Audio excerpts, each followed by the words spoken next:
ಪರಸ್ಪರ ಆತ್ಮಿಕ ಸಹೋದರ ಸಹೋದರಿಯರಾಗಿದ್ದೀರಿ. ನಿಮ್ಮಲ್ಲಿ ಆತ್ಮಿಕ ಪ್ರೀತಿ ಇರಬೇಕಾದರೆ ಆತ್ಮನ ಪ್ರೀತಿ ಆತ್ಮನೊಂದಿಗಿರಲಿ, ಶರೀರದ ಜೊತೆ ಅಲ್ಲ. ಬಾಬಾ ಹೇಳ್ತಿದ್ದಾರೆ, ಮಧುರ ಮಕ್ಕಳೇ, ತಾವೆಲ್ಲರೂ ಪರಸ್ಪರ ಆತ್ಮಿಕ ಸಹೋದರ ಸಹೋದರಿಯರಾಗಿದ್ದೀರಿ. ನಿಮ್ಮಲ್ಲಿ ಆತ್ಮಿಕ ಪ್ರೀತಿ ಇರಬೇಕಾದರೆ ಆತ್ಮನ ಪ್ರೀತಿ ಆತ್ಮನೊಂದಿಗಿರಲಿ. ಆತ್ಮನ ಪ್ರೀತಿ ಯಾರೊಂದಿಗಿರಬೇಕು? ಆತ್ಮನೊಂದಿಗಿರಲಿ, ಶರೀರದ ಜೊತೆ ಅಲ್ಲ ಅಂತ ಹೇಳ್ತಿರ್ತಾರೆ.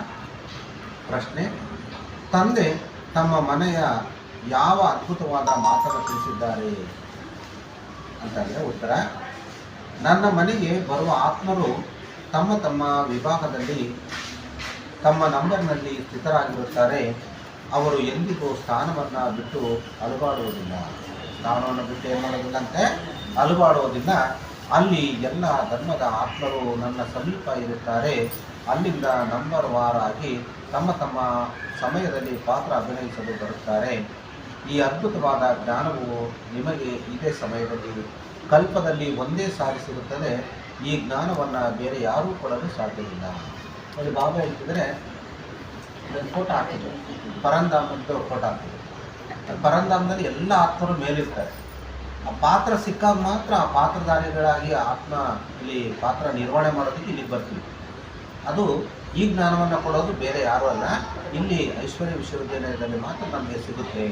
ಈ ಪಾತ್ರ ಮಾಡೋದಕ್ಕೆ ನಾವು ಪಾತ್ರ ಅಂದರೆ ತಮ್ಮ ತಮ್ಮ ಸಮಯದಲ್ಲಿ ಪಾತ್ರ ಅಭಿನಯಿಸಲು ಇಲ್ಲಿ ಬರ್ತೀವಿ, ಬೇರೆ ಸಮಯದಲ್ಲಿ ಬರೋದಕ್ಕೆ ಸಾಧ್ಯ ಇಲ್ಲ ಅನ್ನೋದನ್ನು, ಈ ಜ್ಞಾನವನ್ನು ಬೇರೆ ಯಾರೂ ಕೊಡಲು ಸಾಧ್ಯವಿಲ್ಲ ಅಂತೇಳಿ ಬಾಬಾ ಹೇಳ್ತಿದ್ದಾರೆ. ಓಂ ಶಾಂತಿ. ತಂದೆಯ ಕುರಿತು ಮಕ್ಕಳಿಗೆ ತಿಳಿಸುತ್ತಾರೆ. ಮಕ್ಕಳಿಗೆ ಗೊತ್ತಿದೆ, ನಾವು ಆತ್ಮನಿಗೆ ತಂದೆಯು ತಿಳಿಸಿಕೊಡುತ್ತಾರೆ ಹಾಗೂ ತಂದೆಯು ನಮ್ಮನ್ನು ಆತ್ಮಗಳ ತಂದೆ ಎಂದು ತಿಳಿಸುತ್ತಾರೆ. ಹಾಗಾದರೆ ತಂದೆ ಏನು ಹೇಳ್ತಿದ್ದಾರೆ? ತಂದೆಯು ನಮ್ಮನ್ನು ಆತ್ಮಗಳ ತಂದೆ ಎಂದು ತಿಳಿಸುತ್ತಾರೆ. ಆತ್ಮಗಳ ತಂದೆ, ತಂದೆ ಏನಾಗಿದ್ದಾರೆ? ಪ್ರತಿ ಆತ್ಮಗಳ ತಂದೆ ಆಗಿದ್ದಾರೆ. ಮತ್ತಾರು ಎಂದಿಗೂ ತಿಳಿಸುವುದಿಲ್ಲ. ಇದನ್ನು ತಂದೆಯೇ ಆತ್ಮಗಳಿಗೆ ತಿಳಿಸುತ್ತಾರೆ. ಈ ಜ್ಞಾನದ ಪ್ರಾರಂಭವನ್ನು ನೀವು ಹೊಸ ಪ್ರಪಂಚಕ್ಕೆ ನಂಬರ್ ವಾರ್ ಪುರುಷಾರ್ಥಾನುಸಾರವಾಗಿ ತೆಗೆದುಕೊಂಡು ಹೋಗುತ್ತೀರಿ. ಯಾರು ಭಗವಂತ ನೆನಪು ಮಾಡ್ತಾರೆ? ಪುರುಷಾರ್ಥ ಅಂದರೆ ನೆನಪು. ಯಾರು ಹೆಚ್ಚು ಹೆಚ್ಚು ನೆನಪು ಮಾಡಿ ಮಾಡಿ ಮಾಡಿ ಅದೇ ಲಾಸ್ಟ್ ಬಂದರೂ ಫಸ್ಟ್ ಹೋಗ್ಬೋದು. ಯಾಕೆ ಫಸ್ಟ್ ಹೋಗ್ಬೋದು ಅಂದರೆ ಹೆಚ್ಚು ಹೆಚ್ಚು ಯಾರು ನೆನಪು ಮಾಡ್ತಾರೋ ಅವ್ರು ಬೇಗ ಫಾಸ್ಟಾಗಿ ಮುಂದಕ್ಕೆ ಹೋಗ್ಬೋದು ಅಂತ. ಹಾಗಾಗಿ ಅದಕ್ಕೆ 8 ಗಂಟೆ 24 ಗಂಟೆಗಳಲ್ಲಿ ಡಿವೈಡ್ ಮಾಡಿಕೊಂಡು 8 ಗಂಟೆಯಲ್ಲಿ ನಿಮ್ಮ ದೇಹವನ್ನು ನಿರ್ವಹಣೆ ಮಾಡೋದಕ್ಕೆ ಕಾರ್ಯವನ್ನು ಮಾಡಿರಿ, ಇನ್ನು 8 ಗಂಟೆ ವಿಶ್ರಾಂತಿಯನ್ನು ಪಡ್ಕೊಳ್ರಿ, ಇನ್ನು 8 ಗಂಟೆ ಉಳಿದಿದ್ದನ್ನು ಭಗವಂತ ನೆನಪು ಮಾಡಿ ಅಂತೇಳಿ ಬಾಬಾ ಹೇಳ್ತಿದ್ದಾರೆ. ಸೊ ಹಾಗಾಗಿ ನಾನು ಆತ್ಮ ಅಂತ ತಿಳ್ಕೊಂಡು ಭಗವಂತ ನೆನಪು ಮಾಡಿದಾಗ ಪುರುಷಾರ್ಥ ಹೆಚ್ಚು ಹೆಚ್ಚಾಗುತ್ತೆ. ಆವಾಗ ಮುಂದೆ ಹೋಗೋದಕ್ಕೆ ಪದವಿಯನ್ನು ಪಡೆಯೋದಕ್ಕೆ ಸಾಧ್ಯ ಆಗುತ್ತೆ ಅನ್ನೋದನ್ನು ಬಾಬಾ ಹೇಳ್ತಿದ್ದಾರೆ. ಈ ಪ್ರಪಂಚವು ಈಗ ಪರಿವರ್ತನೆ ಆಗುತ್ತದೆ. ಪ್ರಪಂಚ ಏನಾಗ್ತಿದೆ ಅಂತೆ?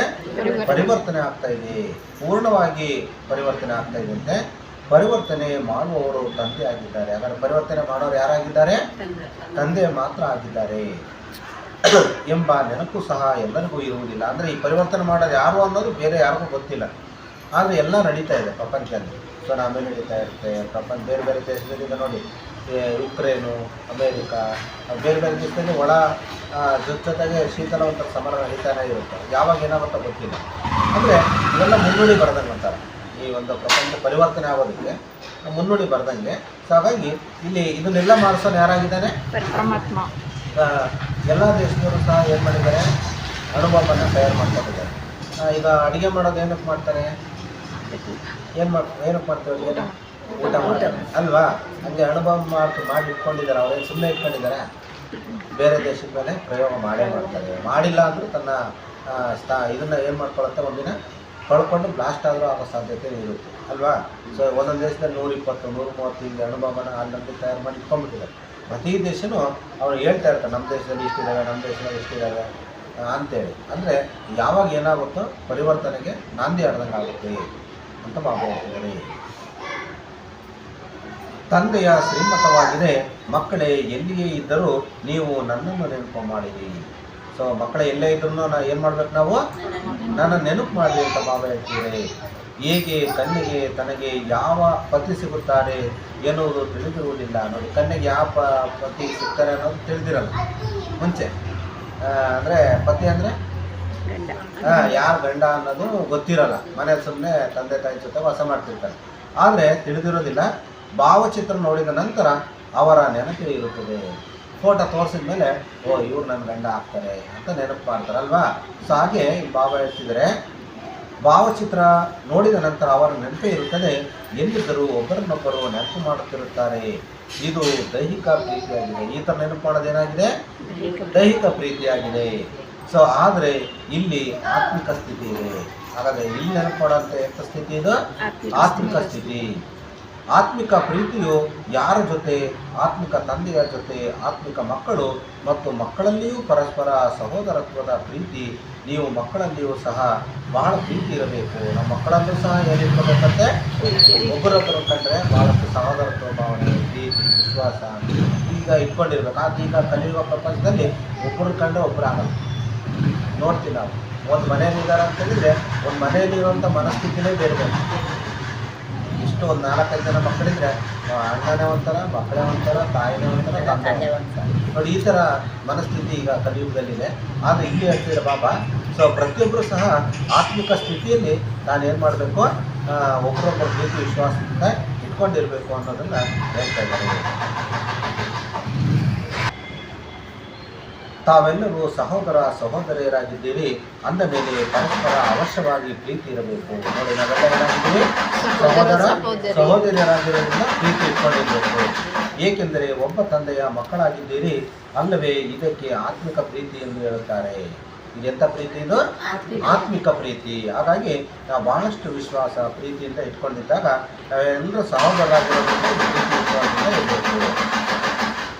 ನಾಟಕದನುಸಾರ ಕೇವಲ ಪುರುಷೋತ್ತಮ ಸಂಗಮದಲ್ಲಿಯೇ ತಂದೆ ಬಂದು ಸನ್ಮುಖದಲ್ಲಿ ಆತ್ಮಿಕ ಮಕ್ಕಳಿಗೆ ತಿಳಿಸುತ್ತಾರೆ. ಹಾಗಾದ್ರೆ ಈ ನಾಟಕದಲ್ಲಿ ಯಾರು ತಿಳಿಸ್ತಾ ಇದ್ದಾರೆ? ನಮಗೆ ತಂದೆನೇ ಬಂದು ನಮಗೆ ತಿಳಿಸ್ತಾ ಇದ್ದಾರೆ. ಅದಕ್ಕೆ ನಾಟಕದ ಅನುಸಾರ ಕೇವಲ ಪುರುಷೋತ್ತಮ ಸಂಗಮದಲ್ಲಿ ತಂದೆ ಬಂದ್ಬಿಟ್ಟು ನಮ್ಮ ಸಮ್ಮುಖದಲ್ಲಿ ಆತ್ಮಿಕ ಮಕ್ಕಳಿಗೆ ತಿಳಿಸ್ತಾ ಇದ್ದಾರೆ.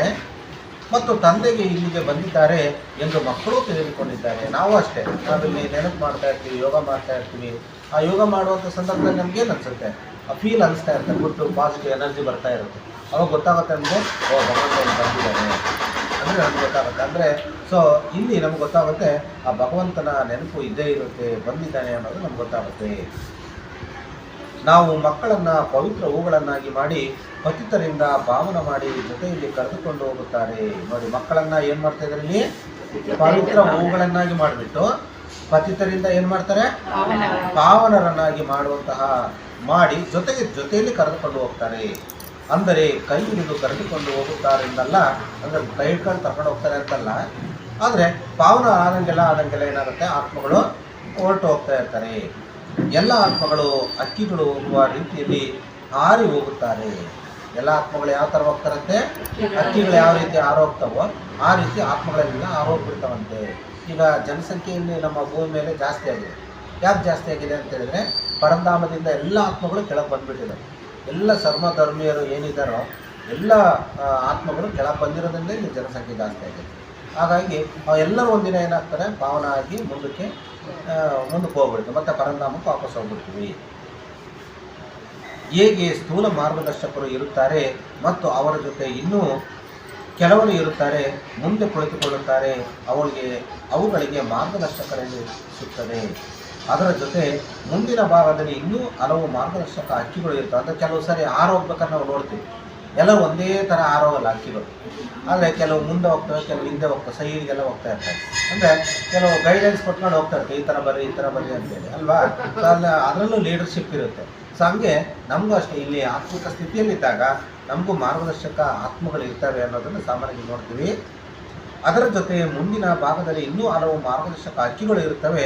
ಪೂರ್ಣ ಸಮೂಹವು ಒಟ್ಟಿಗೆ ಹೋಗುವಾಗ ಬಹಳ ಶಬ್ದವಾಗುತ್ತದೆ. ಎಲ್ಲ ಒಟ್ಟಿಗೆ ಹೋಗ್ಬೇಕಾದ್ರೆ ಭಾಳ ಶಬ್ದ ಮಾಡ್ಕೊಂಡು ಹೋಗ್ತಿರ್ತಾರೆ. ಬೆಳಗ್ಗೆ ಹೊತ್ತ ನೋಡ್ಬೇಕು, ಮರದ ಕೆಳಗೆ ಎಷ್ಟು ಚೆನ್ನಾಗಿ ಅವು ಹಕ್ಕಿಗಳ ಚಿಲಿಪಿಲಿ ಪ್ರಾರಂಭ ಆಗ್ಬಿಡುತ್ತೆ. ಸೊ ಒಟ್ಟಿಗೆ ಅವೇನು 5 ಗಂಟೆ 6 ಗಂಟೆ ನೋಡಿದ್ರೆ ಆಗ ಒಂದು ಇರೋಲ್ಲ ಗಿಡದಲ್ಲಿ. ಎಷ್ಟು ಚೆನ್ನಾಗಿ ಒಂದು ಸಾರಿ ಗುಂಪಾಗಿ ಎದ್ದರೆ ಎಲ್ಲ ಒಟ್ಟಿಗೆ ಆರೋಗ್ಬಿಡ್ತಾರೆ. ಅಷ್ಟೊಂದು ಅವುಗಳಿಗೆ ಏನಾಗಿರುತ್ತೆ? ಪ್ರೀತಿ ವಿಶ್ವಾಸ ಇರುತ್ತೆ. ಅವುಗಳಲ್ಲಿ ಜಾಸ್ತಿ ಇದ್ದಾಗ ಏನಾಗುತ್ತೆ? ಶಬ್ದ ಜಾಸ್ತಿ ಆಗುತ್ತೆ. ಸೂರ್ಯನ ಬೆಳಕನ್ನು ಮುಚ್ಚಿಬಿಡುತ್ತವೆ, ಅಷ್ಟು ದೊಡ್ಡ ಗುಂಪು ಇರುತ್ತದೆ. ಅಂದರೆ ಸೂರ್ಯನ ಬೆಳಕನ್ನೇ ಕೆಳಗೆ ಬಿಡ್ದಂಗೆ ಮುಚ್ಚಿಬಿಡ್ತಾವಂತೆ ಯಾವ ಪಕ್ಷಿಗಳು. ಸೊ ಅದನ್ನೇ ಹೇಳಿ ಬಾಬಾ ಹೇಳ್ತಿದ್ರೆ, ನೀವು ಆತ್ಮಗಳ ಸಮೂಹ ಎಣಿಕೆ ಇಲ್ಲದಷ್ಟು ದೊಡ್ಡದು. ಆತ್ಮಗಳ ಸಮೂಹನೂ ಎಣಿಕೆ ಮಾಡೋಕ್ಕಾಗಲ್ಲ ಅಂತ, ಅಷ್ಟೊಂದು ಆತ್ಮಗಳಿದ್ದಾವಂತೆ. ಪ್ರಪಂಚದಲ್ಲಿ ಎಷ್ಟು ಜನಸಂಖ್ಯೆ ಇದೆ, ಎಲ್ಲ ಪ್ರತಿಯೊಂದು ಆತ್ಮನೂ ಇದೆ ಅಲ್ವಾ. ಸೊ ಅದನ್ನೇ ಬಾಬಾ ಹೇಳ್ತಿದ್ರೆ, ಎಣಿಕೆ ಮಾಡದಷ್ಟು ಅಥವಾ ಇಲ್ಲದಷ್ಟು ದೊಡ್ಡದಿದೆ ಎಂದು ಎಣಿಕೆ ಮಾಡಲು ಸಾಧ್ಯವಿಲ್ಲ. ನಕ್ಷತ್ರಗಳನ್ನೆಲ್ಲ ಎಣಿಸೋಕ್ಕಾಗುತ್ತೆ, ಹಾಗೇನೆ ನಮ್ಮ ಆತ್ಮಗಳು ಅಷ್ಟೇ ಎಣಿಸೋದಕ್ಕಾಗೋದಿಲ್ಲ ಅಂತ, ಅಷ್ಟೊಂದು ಆತ್ಮಗಳಿದಾವಂತೆ. ಇಲ್ಲಿ ಮನುಷ್ಯನನ್ನು ಎಣಿಸಲು ಸಾಧ್ಯವಿಲ್ಲ. ಮನುಷ್ಯನ ಎಣಿಸೋಕ್ಕಾಗುತ್ತಾ? ಚೀನಾದಾಗ ಹೋಗ್ಬಿಟ್ರೆ ನಮಗಂತೂ ಗೊತ್ತೇ ಆಗಲ್ಲ ಯಾರೋ ಏನೋ ಅಲ್ವಾ, ಅಷ್ಟೊಂದು ಕನ್ಫ್ಯೂಷನ್ ಆಗ್ತಾ ಇರುತ್ತೆ. ಜನಗಣತಿ ಮಾಡುತ್ತಾರೆ, ಆದರೆ ಕರಾರುವಕ್ಕಾಗಿ ಎಣಿಕೆ ಮಾಡಲು ಆಗುವುದಿಲ್ಲ. ಜನಗಣತಿ ಮಾಡಿದ್ರೂ ಸಹ ಕರಾರುವಕ್ಕಾಗಿ ಮಾಡೋದಕ್ಕಾಗೋದಿಲ್ಲ. ಎಷ್ಟೊಂದು ಆತ್ಮಗಳಿದ್ದಾರೆ ಎಂದು ಇದರ ಲೆಕ್ಕವನ್ನು ತೆಗೆಯಲು ಸಾಧ್ಯವಿಲ್ಲ. ಸತ್ಯುಗದಲ್ಲಿ ಎಷ್ಟು ಮನುಷ್ಯರಿದ್ದರೂ ಎಂದು ಅಂದಾಜು ಮಾಡಲಾಗುತ್ತದೆ. ಇಲ್ಲೂ ಸತ್ಯುಗದಲ್ಲಿ ಮಾಡ್ತೀವಿ ನಾವು, ಈಗ 9 ಲಕ್ಷ ಜನ ಮಾತ್ರ ಅಲ್ಲಿ ಹೋಗ್ತಾರೆ ಅಂತ ಹೇಳ್ತಾರೆ. ಆದರೆ ಅದೊಂದು ಅಂದಾಜು ಮೂಲಕ ಹೇಳ್ತೇವೆ, ಒಂದು ಅಂದಾಜು ಮೂಲಕ ಮಾತ್ರ ಇಲ್ಲಿ ಹೇಳ್ತಿದ್ದಾರೆ. ಏಕೆಂದರೆ ಕೇವಲ ಭಾರತವೇ ಉಳಿಯುತ್ತದೆ, ಬೇರೆ ಯಾವ ದೇಶನೂ ಉಳಿಯೋದಿಲ್ಲ, ಭಾರತ ಮಾತ್ರ ಉಳಿಯುತ್ತಂತೆ. ನಿಮ್ಮ ಬುದ್ಧಿಯಲ್ಲಿದೆ, ನಾವು ವಿಶ್ವದ ಮಾಲೀಕರಾಗುತ್ತಿದ್ದೇವೆ. ನಾವೇನಾಗ್ತಾ ಇದ್ದೀವಿ? ವಿಶ್ವದ ಮಾಲೀಕರಾಗ್ತಾ ಇದ್ದೀವಿ. ಆತ್ಮವು ಶರೀರದಲ್ಲಿದ್ದಾಗ ಜೀವಾತ್ಮವಾಗಿರುತ್ತದೆ. ನೋಡಿ ಬಾಬಾ, ನೀವು ಬೇಸಿಕ್ ಕೋರ್ಸ್ ತಗೋಬೇಕಾದ್ರೆ ಆತ್ಮ ಮತ್ತು ಮನುಷ್ಯ ಜೀವಾತ್ಮದ ವ್ಯತ್ಯಾಸ ತಿಳ್ಕೊಂಡು, ಒಂದು ಕಡೆ ಅಸ್ಥಿಪಂಜರ ಇತ್ತು, ಇನ್ನೊಂದು ಕಡೆ ಮನುಷ್ಯ ಇತ್ತು ಅಲ್ವಾ. ಸೊ ಅದರಲ್ಲಿ ಆತ್ಮ ಮತ್ತು ಜೀವಾತ್ಮದ ಜೀವ ಇದ್ದಾಗ ಅದು ಜೀವಾತ್ಮ ಆಗಿರುತ್ತೆ, ಜೀವ ಇದ್ದಾಗ ಅದು ಶವ ಆಗಿರುತ್ತೆ ಅಲ್ವಾ. ಹಾಗಾಗಿ ಇಲ್ಲಿ ನನಗೆ ಗೊತ್ತಾಗುತ್ತೆ, ಆತ್ಮ ಶರೀರದಲ್ಲಿದ್ದಾಗ ಅದು ಜೀವಾತ್ಮವಾಗಿರುತ್ತದೆ ಎಂದರೆ ಇವೆರಡು ಒಟ್ಟಿಗೆ ಸುಖ ಅಥವಾ ದುಃಖವನ್ನು ಅನುಭವಿಸುತ್ತದೆ. ನೋಡಿ, ಆತ್ಮ ಇದ್ದಾಗ ಮಾತ್ರ ದೇಹ ಸುಖ ದುಃಖ ನಮಗೆ ಗೊತ್ತಾಗುತ್ತೆ. ಇಲ್ಲಾಂದ್ರೆ ನಮಗೇನು ಆಮೇಲೆ ಶರೀರ ಬಿಟ್ಟ ಮೇಲೆ ಈ ಜಿಂಟಿದೆ ಕಟ್ ಮಾಡಿದರೆ ಗೊತ್ತಾಗುತ್ತಾ? ಪೋಸ್ಟ್ಮಾರ್ಟಮ್ ಮಾಡ್ತಾರಪ್ಪ, ಶರೀರ ಬಿಟ್ಟ ಮೇಲೆ ಗೊತ್ತಾಗುತ್ತೆ ಅದಕ್ಕೆ? ಇಲ್ಲ, ಏನು ಗೊತ್ತಾಗಲ್ಲ. ಹಾಗಾಗಿ ಅವೆರಡು ಆತ್ಮ ಇದ್ದಾಗ ಮಾತ್ರ ಅದು ಸುಖ ದುಃಖವನ್ನು ನಮ್ಮ ದೇಹ ಅನುಭವಿಸುತ್ತೆ, ಇಲ್ಲಾಂದರೆ ಗೊತ್ತಾಗಲ್ಲ. ಇದನ್ನು ಆತ್ಮವೇ ಪರಮಾತ್ಮ, ಅದು ಎಂದಿಗೂ ದುಃಖವನ್ನು ಅನುಭವಿಸುವುದಿಲ್ಲ. ಆದರೆ ಆತ್ಮವೇ ಪರಮಾತ್ಮ ಏನಿದೆಯಲ್ಲ, ಪರಮಾತ್ಮ ಅವನು ಎಂದಿಗೂ ಸಹ ದುಃಖವನ್ನು ಕೊಡೋದಿಲ್ಲ, ದುಃಖವನ್ನು ಅನುಭವಿಸೋದಿಲ್ಲ. ಸೊ ಯಾರಿಗೂ ಸಹ ಅದನ್ನು ಹೇಳ್ತಾರೆ ನಿರ್ಲೇಪವಾಗಿದೆ. ಆತ್ಮ ಏನಾಗಿದೆ? ನಿರ್ಲೇಪವಾಗಿದೆ ಎಂದು ಅನೇಕರು ತಿಳಿಸುತ್ತಾರೆ. ಇನ್ನು ಕೆಲವರು ನಾವು ನಮ್ಮನ್ನಂತೂ ಆತ್ಮ ಎಂದು ನಿಶ್ಚಯ ಮಾಡಿಕೊಳ್ಳುತ್ತೇವೆ. ನಾವೇನಂದ್ಕೊಂತೀವಿ? ನಾವೆಲ್ಲರನ್ನೂ ಇನ್ನೊಬ್ಬರು ನೋಡ್ಬೇಕಾದ್ರೆ ನಾವು ಆತ್ಮ ಇರು, ಒಳ್ಳೆ ಆತ್ಮಪ್ಪ ಅಂತ ಅವರಲ್ಲಿ ಇರುವಂಥ ಒಳ್ಳೆಯ ಪಾಸಿಟಿವ್ ಅಂಶಗಳನ್ನೇ ನಾವು ನೋಡಬೇಕು. ಬೇರೆ ಕೆಟ್ಟ ಅಂಶಗಳಿದ್ರೂ ಅವ್ರನ್ನ ನಾವು ಗಮನಿಸಬಾರ್ದು. ಅದನ್ನು ಆತ್ಮ ಅಂತ ತಿಳ್ಕೊಂಡು ಅವರನ್ನು ಪರಿಚಯ ಮಾಡ್ಕೊಳ್ಬೇಕು. ಆದರೆ ತಂದೆಯನ್ನು ಎಲ್ಲಿ ನೆನಪು ಮಾಡುವುದು ಎಂದು ಹೇಳಿ ಮಾತಿನಲ್ಲಿಯೂ ಅನೇಕರು ತಬ್ಬಿಬ್ಬಾಗುತ್ತಾರೆ. ತಂದೆಯು ಪರಮಧಾಮ ನಿವಾಸಿಯಾಗಿದ್ದಾರೆ. ಅದರ ತಂದೆ ಎಲ್ಲಿರ್ತಾರೆ? ಅವ್ರ ವಾಸ ಪರಮಧಾಮ ನಿವಾಸಿಯಾಗಿರ್ತಾರೆ ಎಂದು ನಿಮಗೆ ತಿಳಿದಿದೆ. ತಂದೆ ತಮ್ಮ ಪರಿಚಯ ಕೊಟ್ಟಿದ್ದಾರೆ. ನಾನು ಹೇಗಿದ್ದೀನಿ, ನನ್ನ ಪಾತ್ರ ಏನು, ನಾನು ಎಲ್ಲಿಂದ ಬಂದಿದ್ದೀನಿ ಅನ್ನೋದು ಈಗ ಆಲ್ರೆಡಿ ಪರಿಚಯ ಕೊಟ್ಟಿದ್ದಾರೆ. ಅದು ನಾನು ಜ್ಯೋತಿ ಸ್ವರೂಪ ಆಗಿದ್ದೀನಿ, ನಾನು ಯಾವುದೇ ನಿರಾಕಾರ ಆಗಿದ್ದೀನಿ, ನನಗೆ ಯಾವುದೇ ಆಕಾರ ಇಲ್ಲ, ನನಗೇನು ಲಿಂಗ ಸ್ವರೂಪದಲ್ಲಿ ನಾನು ಗುರುತಿಗಷ್ಟೇ ಇಟ್ಕೊಂಡಿದ್ದೀನಿ, ಆದರೆ ಯಾವುದೇ ನಿರಾಕಾರ ಆಗಿದ್ದೀನಿ ಅನ್ನೋದನ್ನು ಪರಮಾತ್ಮ ಹೇಳಿದ್ದಾರೆ. ಮತ್ತು ಗುಣಗಳನ್ನು ಸಹ ಪರಮಾತ್ಮ ತಿಳಿಸ್ಕೊಟ್ಟಿದ್ದಾರೆ. ಇಲ್ಲಿಯೇ ನಡೆದಾಡುತ್ತಾ ತಿರುಗಾಡುತ್ತಾ ತಂದೆಯನ್ನು ನೆನಪು ಮಾಡಿರಿ. ಆಗ ನಾವು ಏನು ನೆನಪು ಮಾಡಬೇಕಂತೆ? ನಡೆದಾಡುತ್ತಾ ತಿರುಗಾಡುತ್ತಾ ಏನು ಮಾಡಬೇಕು? ತಂದೆಯನ್ನು ನೆನಪು ಮಾಡಬೇಕು. ನನ್ನ ಆತ್ಮ ನನ್ನ ಜೊತೆ ಪರಮಾತ್ಮ ಇದ್ದಾನೆ ಅನ್ನೋದನ್ನು ನಾವು ಜೊತೆಗೆ ನೆನಪು ಮಾಡ್ತಾ ಹೋಗಬೇಕು. ತಂದೆ ಪರಮಧಾಮದಲ್ಲಿ ಇರುತ್ತಾರೆ, ನೀವು ಆತ್ಮರು ಸಹ ಅಲ್ಲಿನ ನಿವಾಸಿಗಳು. ನಾವು ಎಲ್ಲಿ ನಿವಾಸಿ ಆಗಿರ್ತೀವಿ? ಪರಮಧಾಮ ನಿವಾಸಿನಾಗಿದ್ದೀವಿ. ಆದರೆ ಪಾತ್ರ ಮಾಡೋದಕ್ಕೆ ಈಗ ಬಂದಿದ್ದೀವಿ ಅಷ್ಟೇ, ಭೂಮಿ ಮೇಲೆ ಪಾತ್ರ ಮಾಡೋದಕ್ಕೆ ಬಂದಿದ್ದೀವಿ. ನಂತರ ಇಲ್ಲಿ ಪಾತ್ರ ಮಾಡಲು ಬರುತ್ತೀರಿ. ಈ ಜ್ಞಾನವೂ ಸಹ ಈಗಲೇ ಸಿಕ್ಕಿದೆ. ನಮಗೆ ಈಗ ಗೊತ್ತಾಗಿದ್ದು ಯಾವಾಗ? ಇವಾಗಲೇ, ಮುಂಚೆ ಗೊತ್ತಿಲ್ಲ. ಅವಾಗ ಮುಂಚೆ ಅನಿಸಿದ್ದು, ನಾನು ಅವ್ರ ಮಗಳು, ನಾನು ಇವ್ರ ಮಗಳು ಅಂತ ಹೇಳ್ಕೊಂಡು ಅಡ್ಡಾಡ್ತಿದ್ವಿ. ಇವಾಗ ಹಂಗೆ ಅನ್ಸಲ್ಲ. ಈಗ ಅನಿಸುತ್ತೆ, ನಾನು ಬಾಬನ ಮಗ ಆಗಿದ್ದೀನಿ, ನಾನು ಭಗವಂತನ ಮಗ ಆಗಿದ್ದೀನಿ ಅಂತೇಳಿ ಅನಿಸುತ್ತೆ. ಅಂದರೆ ಅಹಮ್ಮನ ಪ್ರಭಾವ ಏನಾಗುತ್ತೆ? ಕಡಿಮೆ ಆಗುತ್ತೆ. ನೀವು ದೇವತೆಗಳಾಗಿರುವಾಗ ಇಂತಿಂತಹ ಧರ್ಮದ ಆತ್ಮರು ಮೇಲಿದ್ದಾರೆ ಎನ್ನುವುದು ನೆನಪಿರುವುದಿಲ್ಲ. ನಾವು ದೇವತೆಗಳಾದಾಗ ಯಾವ್ಯಾವ ಧರ್ಮದವರು ಅನ್ನೋದೇನು ಗೊತ್ತಿರಲ್ಲ ಅಲ್ವಾ. ಇಲ್ಲಿ ಭಗವಂತ ಅದನ್ನು ಹೇಳ್ತಾರೆ, ಮೇಲಿನಿಂದ ಬಂದು ಹೇಗೆ ಶರೀರವನ್ನು ಧಾರಣೆ ಮಾಡಿ ಪಾತ್ರ ಅಭಿನಯಿಸುತ್ತೇವೆ ಎಂಬ ಚಿಂತೆಯು ನಡೆಯುವುದಿಲ್ಲ. ನಮಗೆ ಶರೀರ ತಗೊಂಡ್ಮೇಲೆ ಯಾವ್ಯಾವ ಪಾತ್ರ ಸಿಗುತ್ತೆ ಅನ್ನೋದು ನಮಗೆ ಗೊತ್ತಿರಲ್ಲ ಅಲ್ವಾ. ಅದನ್ನೇ ಬಾಬಾ ಹೇಳ್ತಿದ್ರಲ್ಲಿ, ತಂದೆಯು ಪರಮಧಾಮದಲ್ಲಿರುತ್ತಾರೆ, ಈ ಶರೀರದಲ್ಲಿ ಬಂದು ಪ್ರವೇಶ ಆಗುತ್ತದೆ ಎನ್ನುವುದು ಸಹ ಮೊದಲು ತಿಳಿದಿರಲಿಲ್ಲ. ನೋಡಿ, ಬಾಬಾ ಹೇಳ್ತಿದ್ರೆ ತಂದೆ ಪರಮಧಾಮದಲ್ಲಿ ಇರ್ತಾರೆ, ಈ ಶರೀರದಲ್ಲಿ ಬಂದ್ಬಿಟ್ಟು ಪ್ರವೇಶ ಆಗುತ್ತಾರೆ ಅನ್ನೋದು ಮೊದಲು ನಮಗೆ ಗೊತ್ತಿರಲಿಲ್ಲ. ಆಮೇಲೆ ನಂತರ ಇಲ್ಲಿ ಬಂದಮೇಲೆ ಜ್ಞಾನ ತಿಳ್ಕೊಂಡ ಮೇಲೆ ಗೊತ್ತಾಯಿತು, ಅವರು ತಂದೆ ಪರಮಧಾಮದಿಂದ ಇಲ್ಲಿ ಬಂದಿದ್ದಾರೆ, ಅವರು ಇದನ್ನು ದೇಹವನ್ನು ಧರಿಸಿ ನಮಗೆ ಜ್ಞಾನವನ್ನು ಕೊಡ್ತಾರೆ ಅನ್ನೋದು ನಮಗೆ ಗೊತ್ತಾಗ್ತಿದೆ. ಈಗ ಅವರು ನಾವು ಶರೀರದಲ್ಲಿ ಪ್ರವೇಶ ಮಾಡುತ್ತಾರೆಂದು ನಮ್ಮ ವಿಳಾಸ ತಿಳಿಸುತ್ತಾರೆ. ನೋಡಿ, ನಮ್ಮ ಶರೀರದಲ್ಲಿ ಪ್ರವೇಶ ಮಾಡ್ತಾರೆ ಅಂತೇಳಿ ತಮ್ಮ ವಿಳಾಸ ತಿಳಿಸ್ತಾರಂತೆ. ನೀವು ಶಿವಬಾಬಾ ಪರಮಧಾಮ ಎಂದು ಬರೆದರೆ ಪರಮಧಾಮಕ್ಕಂತೂ ಪತ್ರ ಹೋಗಲು ಸಾಧ್ಯವಿಲ್ಲ. ನಾವು ಶಿವಬಾಬಾ ಅಂತೇಳಿ ನೋಟ್ಬುಕ್ಕಲ್ಲಿ ಬರೆದ್ರೆ ಅದು ಹೋಗುತ್ತೆ, ಪರಮಧಾಮಕ್ಕೆ ಹೋಗೋದಿಲ್ಲ. ಆದರೆ ನಮ್ಮ ಮನಸ್ಸು ಬುದ್ಧಿ ಮಾತ್ರ ಹೋಗ್ತಾ ಇರುತ್ತೆ. ಆದ್ದರಿಂದ ಶಿವಬಾಬಾ ಎಂದು ಬರೆಯುತ್ತೀರಿ ಮತ್ತು ಇಲ್ಲಿಯ ವಿಳಾಸ ಬರೆಯುತ್ತೀರಿ. ಬಟ್ ಇಲ್ಲೇನೇ ವಿಳಾಸನ ಬರೀತಾ ಇರಿ, ಏಕೆಂದರೆ ತಂದೆ ಇಲ್ಲಿಯೇ ಬಂದಿದ್ದಾರೆ. ತಂದೆ ಎಲ್ಲಿಗೆ ಬಂದಿದ್ದಾರೆ? ಈಗ ಇಲ್ಲಿಗೆ ಭೂಮಿಗೆ ಬಂದಿದ್ದಾರೆ ಅಲ್ವಾ, ಅದಕ್ಕೆ ಎಂದು ನಿಮಗೆ ಗೊತ್ತಿದೆ. ಈ ರಥದಲ್ಲಿ ಪ್ರವೇಶ ಮಾಡುತ್ತಾರೆ. ಹಾಗೆ ನೋಡಿದರೆ ಆತ್ಮರು ಸಹ ಪರಮಧಾಮ ನಿವಾಸಿಗಳು. ನೀವು ಸಹೋದರ ಸಹೋದರಿಯರಾಗಿದ್ದೀರಿ. ನಾವೇನಾಗಿದ್ದೀವಿ? ಸಹೋದರ ಮತ್ತು ಸಹೋದರಿಯರಾಗಿದ್ದೀವಿ. ಸದಾ ಇದನ್ನೇ ತಿಳಿವಿ, ಸದಾ ಇದನ್ನೇ ಇಟ್ಕೊಳ್ಬೇಕು ಮನಸ್ಸಲ್ಲಿ. ಅವರು ಆತ್ಮ ಆಗಿದ್ದಾರೆ. ಇವರ ಹೆಸರು ಇಂತಹದ್ದು. ಆತ್ಮವನ್ನು ಇಲ್ಲಿಯೇ ನೋಡುತ್ತೀರಿ, ಆದರೆ ಮನುಷ್ಯರು ದೇಹದ ಅಭಿಮಾನದಲ್ಲಿ ಬಂದು ಬಿಡುತ್ತಾರೆ. ಆದರೆ ಮನುಷ್ಯರು ಏನು ಮಾಡ್ತಾರೆ? ದೇಹದ ಅಭಿಮಾನದಲ್ಲಿ ಬಂದುಬಿಡ್ತಾರೆ. ನಾನು ಹೀಗಿದ್ದೀನಿ, ನಾನು ಚೆನ್ನಾಗಿದ್ದೀನಿ, ಇಲ್ಲ ಅಂತೇಳಿ ದೇಹಾಭಿಮಾನಕ್ಕೆ ಬಂದುಬಿಡ್ತಾರಂತೆ.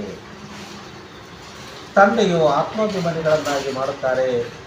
ನೀವು ನಿಮ್ಮನ್ನು ಆತ್ಮ ಎಂದು ತಿಳಿಯಿರಿ. ನಾವೇನಂತ ತಿಳ್ಕೋಬೇಕು? ಪ್ರತಿಯೊಬ್ಬರು ಆತ್ಮ ಅಂತ ತಿಳ್ಕೋಬೇಕು. ಹಾಗೂ ನನ್ನನ್ನು ನೆನಪು ಮಾಡಿರಿ, ಜೊತೆಗೆ ಆತ್ಮ ಅಂತ ತಿಳ್ಕೊಂಡು ನನ್ನ ನೆನಪು ಮಾಡಿರಿ ಅಂತ ಬಾಬಾ ಹೇಳ್ತಿದ್ದಾರೆ. ಈ ಸಮಯದಲ್ಲಿ ತಂದೆ ತಿಳಿಸುತ್ತಾರೆ, ನಾನು ಇಲ್ಲಿಗೆ ಬಂದಿದ್ದೇನೆ ಮತ್ತು ಮಕ್ಕಳಿಗೆ ಜ್ಞಾನವನ್ನು ಕೊಡುತ್ತೇನೆ. ಹಳೆಯ ಕರ್ಮೇಂದ್ರಗಳನ್ನು ತೆಗೆದುಕೊಂಡಿದ್ದೇನೆ, ಅದರಲ್ಲಿಯೂ ಮುಖ ಮುಖ್ಯವಾಗಿದೆ, ನಯನಗಳು ಇವೆ. ಆದರೆ ಜ್ಞಾನಾಮೃತವು ಮುಖದಿಂದಲೇ ಸಿಗುತ್ತದೆ. ಜ್ಞಾನಾಮೃತ ನಮಗೆ ಸಿಗುತ್ತೆ ಯಾವುದರಿಂದ? ಮುಖದಿಂದ. ಬ್ರಹ್ಮ ಬಾಬಾ ಅವರ ಮುಖದಿಂದ ಅವರ ತನುವಿನಲ್ಲಿ ಬಂತಲ್ಲ, ಅವಾಗ ಅದನ್ನು ತಿಳಿಸ್ತಾ ಹೋದ್ರಲ್ಲ, ಅದಕ್ಕೆ ಬ್ರಹ್ಮ ಬಾಬಾ ಅವರು ಜ್ಞಾನಾಮೃತವನ್ನು ಮುಖದಿಂದಲೇ ಸಿಗುತ್ತದೆ. ಗೋಮುಖವೆಂದು ಹೇಳುತ್ತಾರಲ್ಲವೇ, ಅರ್ಥಾತ್ ಇದು ತಾಯಿಯ ಮುಖವಾಗಿದೆ. ದೊಡ್ಡ ತಾಯಿಯ ಮೂಲಕ ನಿಮ್ಮನ್ನು ದತ್ತು ಮಾಡಿಕೊಳ್ಳುತ್ತಾರೆ. ಯಾರು ಶಿವತಂದೆ ಅವರು ಇಲ್ಲಿಯೇ ಇದ್ದಾರಲ್ಲವೇ, ಈ ಜ್ಞಾನವೆಲ್ಲವೂ ಬುದ್ಧಿಯಲ್ಲಿರಬೇಕು. ಬಾಬಾ ಎಲ್ಲಿದ್ದಾರೆ? ಹಾಗಾದರೆ ಇಲ್ಲೇ ಇದ್ದಾರೆ, ನಮ್ಮ ಸಮ್ಮುಖದಲ್ಲಿದ್ದಾರೆ ಅನ್ನೋದು ಪ್ರತಿಯೊಬ್ಬರು ಸಹ ನಾವು ನೆನಪನ್ನು ಇಟ್ಕೊಂಡಿರಬೇಕು. ನಾನು ನಿಮ್ಮನ್ನು ಪ್ರಜಾಪಿತ ಬ್ರಹ್ಮನ ಮೂಲಕ ದತ್ತು ಮಾಡಿಕೊಳ್ಳುತ್ತೇನೆ. ಹಾಗಾದರೆ ಯಾರ ಮೂಲಕ ನಾವು ತಿಳ್ಕೊಳ್ತಾ ಇದ್ದೀವಿ ಜ್ಞಾನವನ್ನು? ಪ್ರಜಾಪಿತ ಬ್ರಹ್ಮ ಬಾಬಾ ಅಂತೇಳಿ ಫೋಟೋ ಇತ್ತಲ್ಲ ಅಣ್ಣದ್ದು, ಅವ್ರ ಮೂಲಕ ನಮಗೆ ಗೊತ್ತಾಗ್ತಿದೆ ಜ್ಞಾನ. ಅಂದ ಮೇಲೆ ಅವರು ತಾಯಿಯೂ ಆದರೂ ನೀವು ಮಾತಾ ಪಿತಾ, ನಾವು ನಿಮ್ಮ ಬಾಲಕರು. ಅವ್ರ ತಾಯಿನೂ ಆದರೂ ಮತ್ತು ತಂದೆನೂ ಆಗಿದ್ದಾರೆ. ನಾವೆಲ್ಲ ಏನಾಗಿದ್ದೀವಿ? ಅವರ ಬಾಲಕರಾಗಿದ್ದೀವಿ ಎನ್ನುವ ಗಾಯನ ಇದೆ. ಅಂದಾಗ ಅವರು ಎಲ್ಲ ಆತ್ಮಗಳ ತಂದೆ ಆಗಿದ್ದಾರೆ. ಹಾಗಾದರೆ ಎಲ್ಲ ಆತ್ಮಗಳ ತಂದೆ ಯಾರಾಗಿದ್ದಾರೆ? ಪರಮಾತ್ಮನೇ ಆಗಿದ್ದಾರೆ. ಅವರಿಗೆ ಶಿವ ತಂದೆಗೆ ತಾಯಿ ಎಂದು ಹೇಳಲಾಗುವುದಿಲ್ಲ, ಅವರು ತಂದೆ ಆಗಿದ್ದಾರೆ. ಅಂದರೆ ಶಿವ ತಂದೆಗೆ ನಾವು ತಾಯಿ ಅಂತ ಹೇಳೋಕ್ಕಾಗಲ್ಲಂತೆ, ತಂದೆ ಆಗಿದ್ದಾರೆ. ಮೇನ್ ಏನಾಗಿದ್ದಾರೆ? ತಂದೆ ಆಗಿದ್ದಾರೆ. ತಂದೆಯಿಂದ ಆಸ್ತಿ ಸಿಗುತ್ತದೆ ಮತ್ತು ತಾಯಿಯೂ ಬೇಕು. ತಂದೆಯಿಂದನೂ ಆಸ್ತಿ ಸಿಗುತ್ತೆ, ಆದರೆ ಅದಕ್ಕೆ ತಾಯಿನೂ ಸಹ ಬೇಕು. ಅವರು ಇಲ್ಲಿಗೆ ಬರುತ್ತಾರೆ. ಈಗ ನಿಮಗೆ ಸ್ಪಷ್ಟವಾಗಿದೆ. ನಮಗೇನಾಗಿದೆ? ಈಗ ಸ್ಪಷ್ಟವಾಗಿ ನಮಗೆ ಗೊತ್ತಾಗ್ತಿದೆ. ಈಗ ಪ್ರಪಂಚದವರಿಗೆ ಈ ಮಾತುಗಳು ಬಗ್ಗೆ ಏನೂ ತಿಳಿದಿಲ್ಲ. ಬೇರೆಯವ್ರಿಗೆ ಈ ಜ್ಞಾನವನ್ನು ಹೊರಗೆ ಹೇಳಿದರೆ ಅವ್ರಿಗೇನು ಗೊತ್ತಾಗಲ್ಲ. ಸೊ ಅವ್ರಿಗೇನು ಗೊತ್ತಿಲ್ಲ ಅಂತ ಬಾಬಾ ಹೇಳ್ತೀವಿ. ಅವರು ಕಲ್ಲು ಮುಳ್ಳು ಎಲ್ಲದರಲ್ಲಿಯೂ ಪರಮಾತ್ಮ ಇದ್ದಾನೆ ಎಂದು ತಿಳಿ ಹೇಳುತ್ತಾರೆ. ಕಲ್ಲಲ್ಲೂ ಇದ್ದಾನೆ, ಮುಳ್ಳಲ್ಲೂ ಇದ್ದಾನೆ, ಮರದಲ್ಲೂ ಇದ್ದಾನೆ, ಗಿಡದಲ್ಲೂ ಇದ್ದಾನೆ ಅಂತ ಎಲ್ಲರೂ ನಂಬಿಟ್ಬಿಟ್ಟಿದ್ರು. ಅದಕ್ಕೆ ನಾವು ಕಲ್ಲು ಮುಳ್ಳು ಎಲ್ಲದರಲ್ಲಿಯೂ ಪರಮಾತ್ಮ ಇದ್ದಾನೆ ಎಂದು ಹೇಳ್ತಾರಂತೆ. ಈ ರೀತಿ ಇದ್ದಿದ್ದರೆ ಲೆಕ್ಕವಿಲ್ಲದಷ್ಟಾಗುತ್ತಿದ್ದರು. ಅಂದರೆ ಎಲ್ಲ ಕಡೆಯೂ ಪರಮಾತ್ಮ ಇದ್ದಿದ್ರೆ ಪರಮಾತ್ಮ ಸಂಖ್ಯೆ ಒಂದೇ ಇರೋದ? ಇಲ್ಲ, ಜಾಸ್ತಿ ಆಗ್ತಿತ್ತು. ಎಲ್ಲ ಗಿಡ ಮರಗಳೆಲ್ಲವೂ ಸಹ ಪರಮಾತ್ಮ ಇರ್ತಿದ್ದಂತೆ. ಸೊ ಹಾಗಾಗಿ ಲೆಕ್ಕವಿಲ್ಲದಷ್ಟು ಆಗ್ಬಿಡೋದಂತೆ. ಇದಕ್ಕೆ ಘೋರ ಅಂಧಕಾರ ಎಂದು ಹೇಳಲಾಗುತ್ತದೆ. ಗಾಯನವೂ ಇದೆ. ಜ್ಞಾನ ಸೂರ್ಯ ಪ್ರಕಟ ಆದಾಗ ಅಜ್ಞಾನದ ಅಂಧಕಾರ ದೂರ ಆಗುತ್ತದೆ. ಹಾಗಾದರೆ ಏನಾಗ್ತಿದೆ ಅಂತೆ? ಜ್ಞಾನ ಸೂರ್ಯ ಪ್ರಕಟ ಆದಾಗ ಅಂದರೆ ಭಗವಂತ ಇಲ್ಲಿ ಬಂದ ಮೇಲೆ ಅಜ್ಞಾನ ಅಂಧಕಾರ ದೂರ ಆಗುತ್ತದೆ. ಅಜ್ಞಾನ ಅಂಧಕಾರ ಏನಾಗುತ್ತಂತೆ, ದೂರ ಆಗ್ಬಿಡುತ್ತಂತೆ. ಈ ಸಮಯದಲ್ಲಿ ರಾವಣನ ರಾಜ್ಯವಿದೆ, ಆ ಕಾರಣದಿಂದಾಗಿ ಅಂಧಕಾರ ಇದೆ ಎನ್ನುವ ಜ್ಞಾನ ಇದೆ. ಇಲ್ಲಿ ಇವಾಗ ಸದ್ಯ ರಾವಣ ರಾಜ್ಯ ಅಂತ ಹೇಳಿದರೆ ಅಂಧಕಾರ.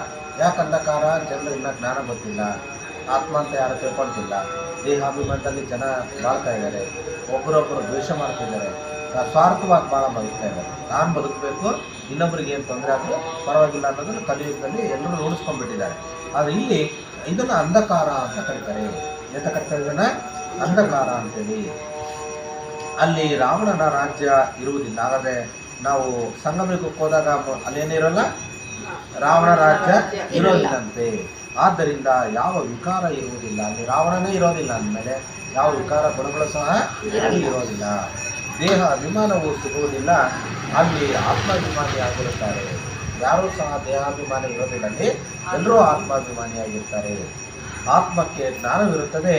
ಈಗ ಪುಟ್ಟ ಮಗುವಾಗಿದ್ದೇನೆ, ಈಗ ಯುವಕನಾಗಿದ್ದೇನೆ, ಈಗ ವೃದ್ಧ ಶರೀರವಾಗಿದೆ, ಆದ್ದರಿಂದ ಈಗ ಈ ಶರೀರ ಬಿಟ್ಟು ಮತ್ತೊಂದನ್ನು ಪಡೆಯುತ್ತೇನೆ.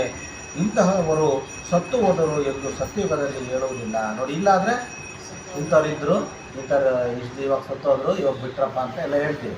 ಅವ್ರು ಸತ್ಯಯುಗದಲ್ಲಿ ಆ ಥರ ಹೇಳಲ್ಲ. ಯಾಕಂದರೆ ಎಲ್ಲ ಆತ್ಮಾಭಿಮಾನಿ ಆಗಿರ್ತಾರ, ಯಾರು ದೇಹ ಬಿಡುವಂಥ ಅವಶ್ಯಕತೆನೇ ಇರೋದಿಲ್ಲ. ಹಾಗಾಗಿ ಅಲ್ಲಿ ಆ ರೀತಿ ಹೇಳೋದಿಲ್ಲ. ಏಕೆಂದರೆ ಅದು ಅಮರಲೋಕವಾಗಿದೆ. ಅಮರಲೋಕ ಅಂದರೆ ಯಾರು ಸಾಯೋದೇ ಇಲ್ಲ, ಅಲ್ಲಿ ಏನಾಗಿರುತ್ತಂತೆ, ಅಮರಲೋಕವಾಗಿದೆ. ಖುಷಿಯಿಂದ ಒಂದು ಶರೀರವನ್ನು ಬಿಟ್ಟು ಇನ್ನೊಂದನ್ನು ತೆಗೆದುಕೊಳ್ಳುತ್ತಾರೆ. ನೋಡಿ, ಖುಷಿಯಿಂದ ತೆಗೆದುಕೊಳ್ತಾರೆ. ಆದರೆ ಇಲ್ಲಿ ಶರೀರ ಬಿಡ್ಬೇಕಾರೆ ಅಲ್ಲಿ ಸಾಯೋದು ಮುಂಚೆನೇ ಗೊತ್ತಿರುತ್ತೆ. ಆದರೆ ಇಲ್ಲಿ ಶರೀರ ಬಿಡ್ಬೇಕಾರೆ ಏನಾಗುತ್ತೆ ಅಂದರೆ ಎಷ್ಟೋ ಸರಿ ದುಃಖ ಪಡ್ತೀವಿ. ಬಣ್ಣ ಹಂಗೆ ನಮ್ಮ ಮನೆ ಹತ್ರ ವಾಕ್ ಮಾಡ್ಕೊಂಡು ಬರ್ತಾರೆ ಪ್ರತಿದಿನ. ಮನೆ ಇದ್ದಕ್ಕಿದ್ದಂಗೆ ಸ್ಟ್ರೋಕ್ ಆಗ್ಬೋದು. ಇವಾಗ ಸ್ವಲ್ಪ ಮೂಮೆಂಟ್ ಕಡಿಮೆ, ಆಟ ಆಡೋಲ್ಲ, ಏನಿಲ್ಲ. ಮನೇಲಿ ಹೋದಾಗ ಯಾರಾದರೂ ಫ್ರೆಂಡ್ಸ್ ಎಲ್ಲ ಮಾತಾಡ್ಸೋಕೆ ಹೋದರೆ ಅವ್ರು ನೋಡಿದ ತಕ್ಷಣ ಇವ್ರು ಸುಮ್ಮನೆ ಆಡ್ತಾ ಇರ್ತಾರೆ. ಅಂದರೆ ಇಲ್ಲಿ ನಮಗೆ ಏನಾಗ್ತಿದೆ, ದುಃಖ ತಾನೇ ಬಂದ್ಬಿಡುತ್ತೆ. ಅಯ್ಯೋ ನಾನು ಹಿಂಗಿದ್ದೆ, ಹಿಂಗೆ ಆಗ್ತಿದ್ದೆ ಅನ್ನೋದು. ಅಂದರೆ ತನ್ನ ಪಾತ್ರಾಭಿನಯ ಎಷ್ಟು ದಿನ ಇತ್ತು ಆ ಥರ ಮಾಡ್ತಾ ಇರ್ತಾರೆ.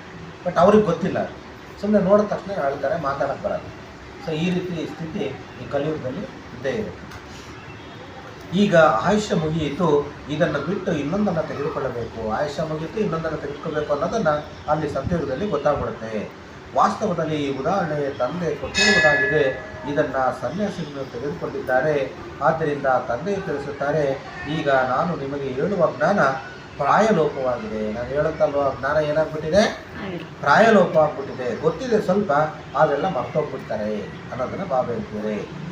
ತಂದೆಯ ಅಕ್ಷರವೂ ಇದೆ, ಚಿತ್ರವೂ ಇದೆ, ಆದರೆ ಹಿಟ್ಟಿನಲ್ಲಿ ಉಪ್ಪು ಇದ್ದಂತೆ. ಹಿಟ್ಟಿನಲ್ಲಿ ಹೇಗೆ ಉಪ್ಪು ಹಾಕೋದಂಗೆ ಸ್ವಲ್ಪ ಹಾಕ್ತಿದ್ದಾನೆ, ಜಾಸ್ತಿ ಆಗ್ತವೆ. ಹಿಟ್ಟು ಕಲಿಸ್ಬೇಕಾರೆ ಅದು ಹೆಂಗೆ ಇದ್ರೂ ರುಚಿ ಎಷ್ಟೇ ಗೊತ್ತಾಗುತ್ತವೆ, ಅದರ ಅಂಶ ನಾವು ರುಚಿ ನೋಡ್ದಾಗ ಗೊತ್ತಾಗುತ್ತೆ. ಸೊ ಹಾಗೆ ಇಲ್ಲೂ ಬಾಬಾ ಹೇಳ್ತಿದ್ರೆ, ಹಿಟ್ಟಿನಲ್ಲಿ ಉಪ್ಪು ಇದ್ದಂತೆ. ಆದ್ದರಿಂದ ತಂದೆ ಕುಳಿತು ಅರ್ಥವನ್ನು ತಿಳಿಸುತ್ತಾರೆ. ಸರ್ಪವು ಹೀಗೆ ಹಳೆಯ ಪೊರೆಯನ್ನು ಬಿಡುತ್ತದೆ. ನೋಡಿ, ಸರ್ಪ ಏನು ಮಾಡುತ್ತೆ, ಹಳೆ ಪೊರೆಯನ್ನು ಬಿಡುತ್ತದೆ ಮತ್ತು ಹೊಸ ಪೊರೆ ಬರುತ್ತದೆ. ಸರ್ಪಕ್ಕೆ ಹಳೆ ಪೊರೆ ಹೋಗುತ್ತೆ, ಹೊಸ ಪೊರೆ ಬರ್ತಾನೆ ಇರುತ್ತೆ. ಒಂದು ಶರೀರ ಬಿಟ್ಟು ಇನ್ನೊಂದು ಶರೀರ ಪ್ರವೇಶ ಮಾಡುತ್ತದೆ ಎಂದು ಹೇಳುವುದು. ಆ ಥರ ಶರೀರ ಬಿಟ್ಟ ತಕ್ಷಣ ಅಥವಾ ಪೊರೆ ಬಿಟ್ಟ ತಕ್ಷಣ ನಾವು ಸಂತೋಷ ಅಂತ ಹೇಳೋಕ್ಕಾಗುತ್ತೆ.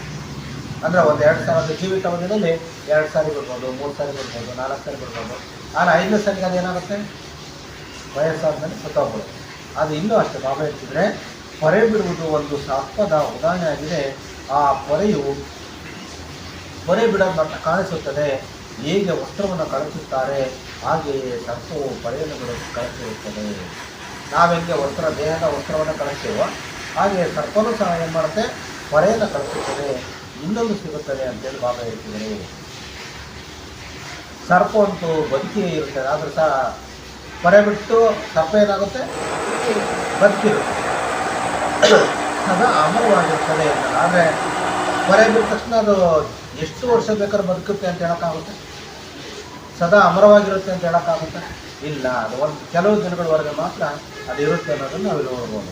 ಅಂದರೆ 2-3 ಪೊರೆಗಳನ್ನು ಬದಲಿಸಿ ನಂತರ ಸುತ್ತು ಹೋಗುತ್ತದೆ.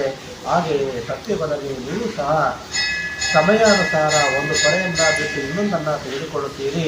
ಈಗ ನಾವು ಗರ್ಭದಲ್ಲಿ ಹೋಗಬೇಕಾಗಿದೆ. ಈಗೆಲ್ಲ ಹೋಗಬೇಕಾಗಿದೆ, ನಾವು ಗರ್ಭದಲ್ಲಿ ಹೋಗಬೇಕಾಗಿದೆ ಎಂದು ನಿಮಗೆ ತಿಳಿಯುತ್ತದೆ. ಅಲ್ಲಿ ಯೋಗ ಬಲದ ಮಾತಾಗಿದೆ. ನೀವು ಯೋಗ ಬಲದಿಂದ ಜನಿಸುತ್ತೀರಿ. ಅಲ್ಲಿ ಜನಿಸೋದು ಹೆಂಗೆ ಅಂದರೆ ಇದರಲ್ಲಿ ಯೋಗ ಬಲದಿಂದ. ಬಟ್ ಇಲ್ಲ ಆಗಲ್ಲ. ಗಂಡು ಹೆಣ್ಣು ಸಂಪರ್ಕ ಆದಾಗ ಮಾತ್ರ ಆತ್ಮ ಪಡ್ಕೊಳ್ಳುತ್ತೆ. ಬಟ್ ಅಲ್ಲೇ ಅಂದರೆ ಯೋಗ ಬಲದಿಂದ ಮಾತ್ರ ಜನ್ಮ ಪಡ್ಕೊಳ್ಳುತ್ತೆ ಅಂತ ಬಾಬಾ ಹೇಳ್ತಿದ್ದಾರೆ. ಆದ್ದರಿಂದ ಅಮರ ಎಂದು ಹೇಳುತ್ತಾರೆ. ಆತ್ಮ ಹೇಳುತ್ತದೆ, ಈಗ ನಾನು ವೃದ್ಧನಾಗಿದ್ದೇನೆ. ಆತ್ಮ ಹೇಳುತ್ತಂತ ಏನಂತ? ನಾನು ವೃದ್ಧನಾಗಿದ್ದೇನೆ, ಶರೀರ ಹಳೆಯದಾಗಿದೆ. ಶರೀರ ಏನಾಗಿದೆ? ಹಳೆಯದಾಗಿದೆ. ಅದಕ್ಕೆ ಈ ಶರೀರ ಹಳೆ ಶರೀರ ಅಂತ ಬಾಬಾ ಹೇಳ್ತಿರ್ತಾರೆ ಅವಾಗವಾಗ. ಹಾಗೂ ಈಗ ನಾನು ಹೋಗಿ ಚಿಕ್ಕ ಮಗು ಆಗುತ್ತೇನೆ ಎಂದು ಸಾಕ್ಷಾತ್ಕಾರ ಆಗುತ್ತದೆ. ಆಗ ತಾನಾಗಿಯೇ ಶರೀರ ಬಿಟ್ಟು ಚಿಕ್ಕ ಮಗುವಿನ ಶರೀರದಲ್ಲಿ ಪ್ರವೇಶ ಮಾಡುತ್ತದೆ. ಶರೀರ ಬಿಟ್ಟಾಗ ವಯಸ್ಸಾದ ಶರೀರ ಬಿಡ್ತಾರಪ್ಪ. ಬಿಟ್ಟ ತಕ್ಷಣ ಅದು ಆತ್ಮ ಎಲ್ಲೋಗುತ್ತೆ? ತಾಯಿಯ ಗರ್ಭದಲ್ಲಿ ಹೋಗುತ್ತೆ. ಹಾಗಾದ್ರೆ ಮನುಷ್ಯನಾಗಿಯೇ ಜನ್ಮ ಪಡ್ಕೊಳ್ತಾರೆ. ಹಾಗಾದ್ರೆ ಈಗ ನೀವು ಜ್ಞಾನ ತಗೋಬೇಕಾದ್ರೆ ಚಾರ್ಟ್ ನೋಡಿದ್ವಿ. ಈಗ ಹುಣಸೆ ಬೀಜದ ಮರವನ್ನು ಅಥವಾ ಹುಣಸೆ ಬೀಜವನ್ನು ಹಾಕಿದ್ರೆ ಯಾವ ಸಸ್ಯ ಹುಟ್ಟುತ್ತೆ? ಹುಣಸೆ ಮರನೇ ಹುಟ್ಟುತ್ತೆ ಅಲ್ವಾ? ಬೇವಿನ ಬೀಜ ಹಾಕಿದೆ, ಬೇವಿನ ಸಸ್ಯನೇ ಹುಟ್ಟುತ್ತೆ. ಹಾಗಾದ್ರೆ ಮನುಷ್ಯನಾಗಿ ಹುಡ್ತಾನೆ. ಬೇರೆ ಪ್ರಾಣಿ ಪಕ್ಷಿಗಳಾಗಿ ಹುಟ್ಟೋದಕ್ಕೆ ಸಾಧ್ಯ ಇಲ್ಲ. ಆದರೆ ಹೊರಗ್ಲವರು ನಮ್ಮ ತಿಳ್ಕೊಂಡಿರೋದು ಹೇಗೆ? ಏನಾದರೂ ಕಸ ಹೊಡ್ತಿರ್ತೀವಿ, ಆ ಸಂದರ್ಭದಲ್ಲಿ ಏನಾದ್ರು ಸ್ವಲ್ಪ ಪರಕೆ ತಗೊಳ್ತು, ಕಾಲು ತಗೊಳ್ತು, ಮುಂದಿನ ಜನ್ಮದಲ್ಲಿ ಬೇರೆ ಪ್ರಾಣಿ ಪಕ್ಷಿ ಆಗಿ ಹುಡ್ತೀರಾ, ನಾಯ ಕೊಡ್ತೀರಾ, ಬೆಕ್ಕ ಕೊಡ್ತೀರಾ ಅಂತ ನಮ್ಮನ್ನು ಅಂದ್ಬಿಡ್ತಾರೆ. ಆದರೆ ನಮಗೆ ಈಗ ಇಲ್ಲಿ ಗೊತ್ತಾಗುತ್ತೆ ಯಾವ ರೀತಿ ಹುಣಸೆ ಬೀಜದಿಂದ ಹುಣಸೆ ಮರ ಹುಟ್ಟುತ್ತೋ, ಬೇವಿನ ಬೀಜದಿಂದ ಬೇವಿನ ಮರ ಹುಟ್ಟುತ್ತೋ, ಹಾಗೆ ಮನುಷ್ಯ ಆತ್ಮನಾಗೆ ಹುಡ್ತಾನೆ. ಆದರೆ ಕರ್ಮಾನು ಫಲದ ಆಧಾರದ ಮೇಲೆ ಅವನು ಜನ್ಮವನ್ನು ಪಡ್ಕೊಳ್ತಾನೆ. ಉತ್ತಮ ಕರ್ಮ ಮಾಡಿಕೊಂಡು ಒಳ್ಳೆ ಆತ್ಮಿಕ ಸ್ಥಿತಿಯಲ್ಲಿದ್ದಾಗ ಅವನು ಶ್ರೀಮಂತರ ಮನೆಯಲ್ಲಿ ಹುಟ್ಟ ಸಾಧ್ಯತೆಯೇ ಇರುತ್ತೆ. ಅವನು ಇಲ್ಲೇನಾದರೂ ಕರ್ಮ ಫಲ ಚೆನ್ನಾಗಿಲ್ಲ, ಇನ್ನೊಬ್ಬರಿಗೆ ದ್ವೇಷ ಮಾಡಿಕೊಂಡು ಇನ್ನೊಬ್ಬರಿಗೆ ಅನ್ಯಾಯ ಮಾಡಿಕೊಂಡು ಬರ್ತಿಲ್ಲ ಅಂದರೆ ಮುಂದಿನ ಜನ್ಮದಲ್ಲಿ ಅವನ ಅಂಗವಿಕಲ ಆಗೋಕ್ಕೆ ಸಾಧ್ಯತೆ ಇರುತ್ತೆ. ಒಳ್ಳೆ ಕಾರ್ಯಗಳನ್ನು ಮಾಡ್ಕೊಂಡಿದ್ರೆ ಅವನು ಶ್ರೀಮಂತನೂ ಆಗ್ತಾನೆ, ಮತ್ತು ಅವರು ಒಳ್ಳೆ ಆರೋಗ್ಯವಂತನೂ ಆಗಿರ್ತಾನೆ. ಅದೆಲ್ಲ ಕರ್ಮಾನುಫಲನೇ ಆಗಿರುತ್ತೆ. ಕೆಲವು ಸಾರಿ ಮಗು ತನ್ನ ಗರ್ಭದಲ್ಲೇ ಸತ್ತೋಗ್ಬೋದು. ಅವಾಗ ಅನಿಸುತ್ತೆ ನಮಗೆ ಆ ಆತ್ಮದ ಪಾತ್ರನೇ ಅಷ್ಟೇ ಇರುತ್ತೆ, ಜನ್ಮದ ಪಾತ್ರ. ಹಾಗಾಗಿ ಅದು ಭೂಮಿ ಬರೋಕ್ಕಿಂತ ಮುಂಚೆನೇ ತನ್ನ ಪಾತ್ರವನ್ನು ಕಳ್ಕೊಂಡ್ಬಿಡುತ್ತೆ. ಸೊ ಇದೆಲ್ಲ ಕರ್ಮಾನುಫಲದ ಮೇಲೆ, ಅದಕ್ಕೆ ಕರ್ಮದಂತೆ ಫಲ ಅಂತೇಳಿ ನಾವು ನೋಡ್ಬೋದು. ಸೊ ಈ ರೀತಿ ಭಗವಂತನು ಅದನ್ನು ಹೇಳ್ತಿದ್ದಾರೆ. ಸೊ ಇದೆಲ್ಲ ಕರ್ಮಾನುಸಾರ ತನ್ನ ಪಾತ್ರವನ್ನು ಪಡ್ಕೊಂಡ್ಬಿಡ್ತೀವಿ ಅನ್ನೋದನ್ನು ಬಾಬಾ ಹೇಳ್ತಿದ್ದಾರೆ. ಈಗ ತಂದೆ ತಿಳಿಸುತ್ತಾರೆ, ಮಕ್ಕಳೇ ನೀವು ನಿರ್ಮಾಣ ಧಾಮಕ್ಕೆ ಹೋಗಬೇಕಾಗಿದೆ. ನಾವೆಲ್ಲ ಹೋಗಬೇಕಾಗಿದೆ? ಈಗ ನಿರ್ವಾಣ ಧಾಮಕ್ಕೆ ಹೋಗಬೇಕಾಗಿದೆ. ಈ ಪ್ರಪಂಚವು ಬದಲಾಗುತ್ತದೆ. ಈ ಪ್ರಪಂಚ ಏನಾಗುತ್ತಂತೆ? ಪ್ರಪಂಚ ಬದಲಾಗ್ತಾ ಇದೆ ಅಂತೆ.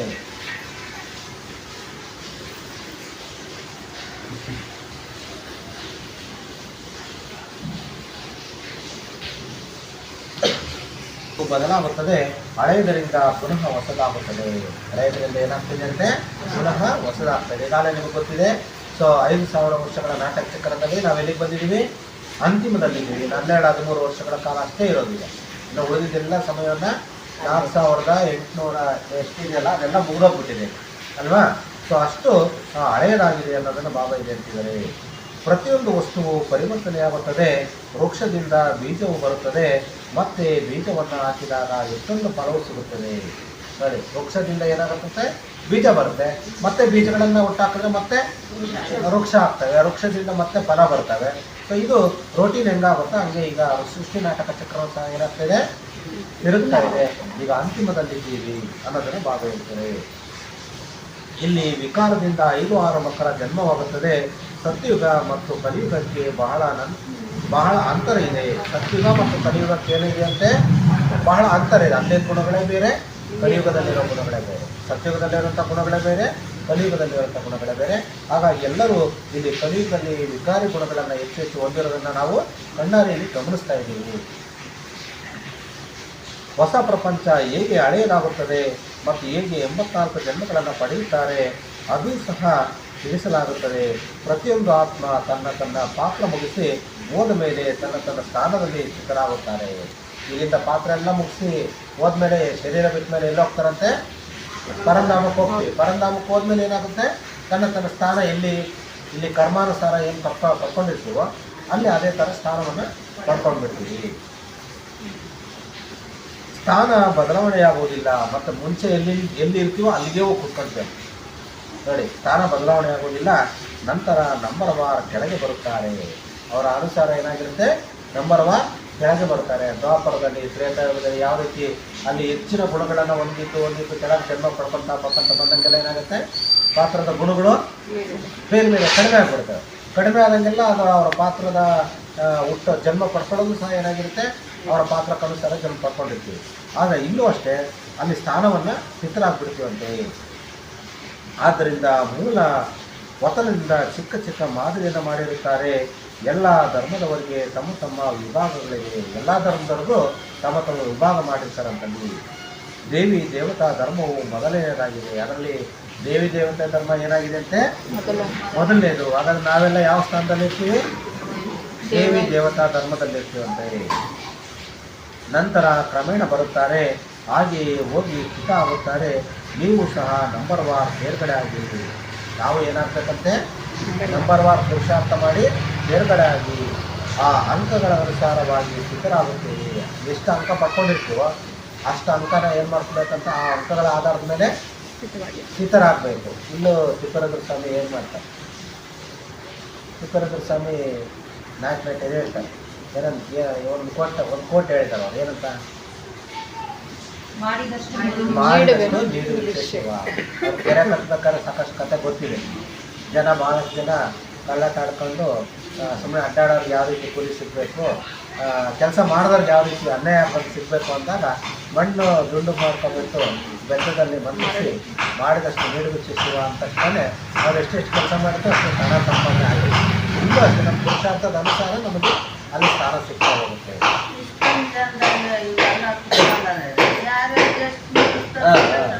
ಅಲ್ವಾ, ಹಂಗೆ. ಸೊ ನಾವು ಅಷ್ಟೇ ಇಲ್ಲಿ ಭಗವಂತ ಮಾಡಿದ್ರೆ ನಮ್ಮ ಅಂತ ಇವತ್ತು ಯಾಕೆ ನನಗೆ ವಾಯ್ಸು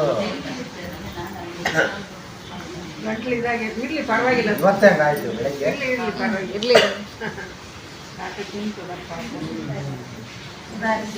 ಹಾಂ, ಓಕೆ. ಎಲ್ಲ ಧರ್ಮದವರಿಗೆ ತಮ್ಮ ತಮ್ಮ ವಿಭಾಗಗಳು ಎಲ್ಲ ಬೇರೆ ಬೇರೆ ಇರುತ್ತೆ ಅಂತ ಬಾಬಾ ಹೇಳ್ತಿದ್ರೆ, ದೇವಿ ದೇವತಾ ಧರ್ಮವು ಮೊದಲನೆಯದಾಗಿದೆ. ಸೊ ಇಲ್ಲಿ ಬಾಬಾ ಹೇಳ್ತಿದ್ರೆ ಆತ್ಮಗಳ ವೃಕ್ಷ ಎಷ್ಟು ಚಿಕ್ಕದಾಗಿರುತ್ತದೆ, ಆತ್ಮಗಳ ವೃಕ್ಷ ಬಹಳಷ್ಟು ಚಿಕ್ಕದಾಗಿರುತ್ತಂತೆ. ಹಾಗಾಗಿ ಇಲ್ಲಿ ಬಾಬಾ ಹೇಳ್ತಿದ್ರೆ ಎಷ್ಟು ಶರೀರ ಎಷ್ಟು ದೊಡ್ಡದಾಗಿದೆ, ಎಲ್ಲ ಆತ್ಮಗಳು ಅಲ್ಲಿ ಹೋಗಿ ಕುಳಿತುಕೊಳ್ಳುತ್ತಾರೆ. ಇಲ್ಲಿ ಶರೀರ ಮಾತ್ರ ದೊಡ್ಡದಾಗಿದೆ, ಆತ್ಮ ಮಾತ್ರ ಚಿಕ್ಕದಾಗಿದೆ. ಬಹಳಷ್ಟು ಗಾತ್ರದಲ್ಲಿ ಬಹಳ ಚುಕ್ಕಿ ಗಾತ್ರ ಅಷ್ಟು ಇದೆ ಅಂತ ಬಾಬಾ ಹೇಳ್ತಾರೆ ಅಲ್ವಾ. ಅವೆಲ್ಲ ಆತ್ಮಗಳು ಹೋಗಿ ಅಲ್ಲಿ ಕುಳಿತುಕೊಳ್ತಾರೆ. ಬಹಳ ಕಡಿಮೆ ಸ್ಥಾನದಲ್ಲಿ ಸಮೀಪದಲ್ಲಿ ಹೋಗಿ ಕುಳಿತುಕೊಳ್ಳುತ್ತಾರೆ. ನೋಡಿ, ಭಾಳ ಕಡಿಮೆ ಸ್ಥಾನದಲ್ಲಿ, ಅದಕ್ಕೇನು ದೊಡ್ಡ ಸ್ಥಾನ ಬೇಕಾಗಿಲ್ಲ, ಒಂದು ಮನೆ ಅಷ್ಟು ಬೇಕಾಗಿದೆ ಅಲ್ವಾ. ಭಾಳ ಕಡಿಮೆ ಸ್ಥಾನದಲ್ಲಿ ಏನು ಮಾಡಿದರೆ ಸ್ಥಳದಲ್ಲಿ ಕೂತ್ಕೊಂಡ್ಬಿಡ್ತಾರಂತೆ. ಮನುಷ್ಯನಿಗೆ ನಡೆಯಲು, ತಿರುಗಾಡಲು, ಓದಲು, ಆಟವಾಡಲು, ನೌಕರಿ ಮಾಡಲು ಸ್ಥಳವು ಬೇಕಲ್ಲವೇ. ಇಲ್ಲೇ ನಮಗೆ ಏನು ಮಾಡ್ತಾರೆ ಬಾಬಾ, ಮನುಷ್ಯರಾದಮೇಲೆ ನಡೆಯೋದಕ್ಕೆ, ತಿರುಗಾಡೋದಕ್ಕೆ, ಓದೋದಕ್ಕೆ, ಆಟ ಆಡೋದಕ್ಕೆ, ಕೂತ್ಕೊಳ್ಳೋದಕ್ಕೆ, ವಾಸ ಮಾಡೋದಕ್ಕೆಲ್ಲ ಒಂದು ಸ್ಥಳ ಬೇಕು. ಹಾಗಾಗಿ ಮನೆ ಅಂತ ಮಾಡ್ಕೊಂಡಿದ್ದೀವಿ ಅಲ್ವಾ. ಸೊ ಅಲ್ಲಿ ಎಲ್ಲವನ್ನ ಮಾಡಲು ಸ್ಥಳವೂ ಬೇಕು, ಎಲ್ಲ ಮಾಡಬೇಕಂದ್ರೆ ಸ್ಥಳ ಬೇಕಿಲ್ಲಿ. ನಿರಾಕಾರಿ ಪ್ರಪಂಚದಲ್ಲಿ ಆತ್ಮಗಳಿಗೆ ಚಿಕ್ಕ ಸ್ಥಾನವಿರುತ್ತದೆ. ಹಾಗಾದ್ರೆ ಅಲ್ಲಿ ನಿರಾಕಾರಿ ಪ್ರಪಂಚದಲ್ಲಿ ಏನಿರುತ್ತೆ, ಚಿಕ್ಕ ಸ್ಥಾನ, ಭಾಳ ದೊಡ್ಡ ಸ್ಥಾನ ಏನಿಲ್ಲ, ಭಾಳ ಚಿಕ್ಕ ಸ್ಥಾನದಲ್ಲೇ ಎಲ್ಲವೂ ಇರುತ್ತಂತೆ. ಶರೀರ ಬಿಟ್ಟು ಆತ್ಮಗಳು ಅಲ್ಲಿಗೆ ಹೋಗಬೇಕಾಗಿದೆ. ನೀವು ಮಕ್ಕಳ ಬುದ್ಧಿಯಲ್ಲಿದೆ, ಅಲ್ಲಿ ನಾವು ಹೇಗೆ ಇರುತ್ತೇವೆ, ನಮ್ಮ ಬುದ್ಧಿಯಲ್ಲಿದೆ, ನಾವು ಹೇಗಿರ್ತೀವಿ. ಚಿಕ್ಕ ಸ್ಥಾನದಲ್ಲಿ ಇಲ್ಲ ಇಷ್ಟೊಂದೆಲ್ಲ ವ್ಯವಸ್ಥೆ ಮಾಡ್ಕೊಂಡಿರ್ತೀವಿ, ಕುತ್ಕೊಳ್ಳೋಕ್ಕೆ ಆರಾಮ, ಮಲ್ಕೊಳ್ಳೋಕ್ಕೆ ಇದ್ರು ಹಿಂಗೆಲ್ಲ ವ್ಯವಸ್ಥೆ ಮಾಡ್ಕೊಂಡಿರ್ತಲ್ಲ, ಆದರೆ ಅಲ್ಲೇ ಹೇಗಿರ್ತೇವೆ ಅನ್ನೋದನ್ನು ಬಾಬಾ ಹೇಳ್ತಿದ್ದಾರೆ. ಇದು ಮಾಡಲ್ಪಟ್ಟಿರುವ ನಾಟಕವಾಗಿದೆ.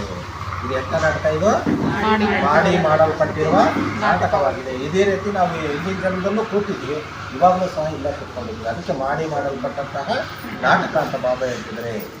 ಶರೀರ ಬಿಟ್ಟು ಆತ್ಮಗಳು ಅಲ್ಲಿಗೆ ಹೋಗಬೇಕಾಗಿದೆ. ನೀವು ಮಕ್ಕಳ ಬುದ್ಧಿಯಲ್ಲಿ, ಇದು ನಮಗೆ ಮಾತ್ರ ಗೊತ್ತಿದೆ. ಶರೀರ ಬಿಟ್ಟು ಎಲ್ಲಿಗೋಬೇಕು, ಪರಧಾಮಕ್ಕೆ ಹೋಗ್ತೀವಿ ಅನ್ನೋದು ನಮ್ಮ ಮಕ್ಕಳಿಗೆ ಗೊತ್ತಿದೆ. ಅಲ್ಲಿ ನಾವು ಹೇಗೆ ಇರುತ್ತೇವೆ ಮತ್ತು ಅನ್ಯ ಧರ್ಮದವರು ಹೇಗಿರುತ್ತಾರೆ, ನಂತರ ನಂಬರ್ ವಾರ್ ಹೇಗೆ ಬೇರೆ ಬೇರೆಯಾಗಿರುತ್ತಾರೆ, ಇವೆಲ್ಲ ಮಾತುಗಳನ್ನು ನಿಮಗೆ ಕಲ್ಪವು ಒಬ್ಬ ತಂದೆ ಮಾತ್ರ ತಿಳಿಸುತ್ತಾರೆ. ಇದನ್ನೆಲ್ಲ ತಿಳಿಸೋರು ಯಾರಾಗಿದ್ದಾರೆ? ಒಬ್ಬ ಪರಮಾತ್ಮ ಮಾತ್ರ ತಿಳಿಸ್ತಾ ಇದ್ದಾರೆ.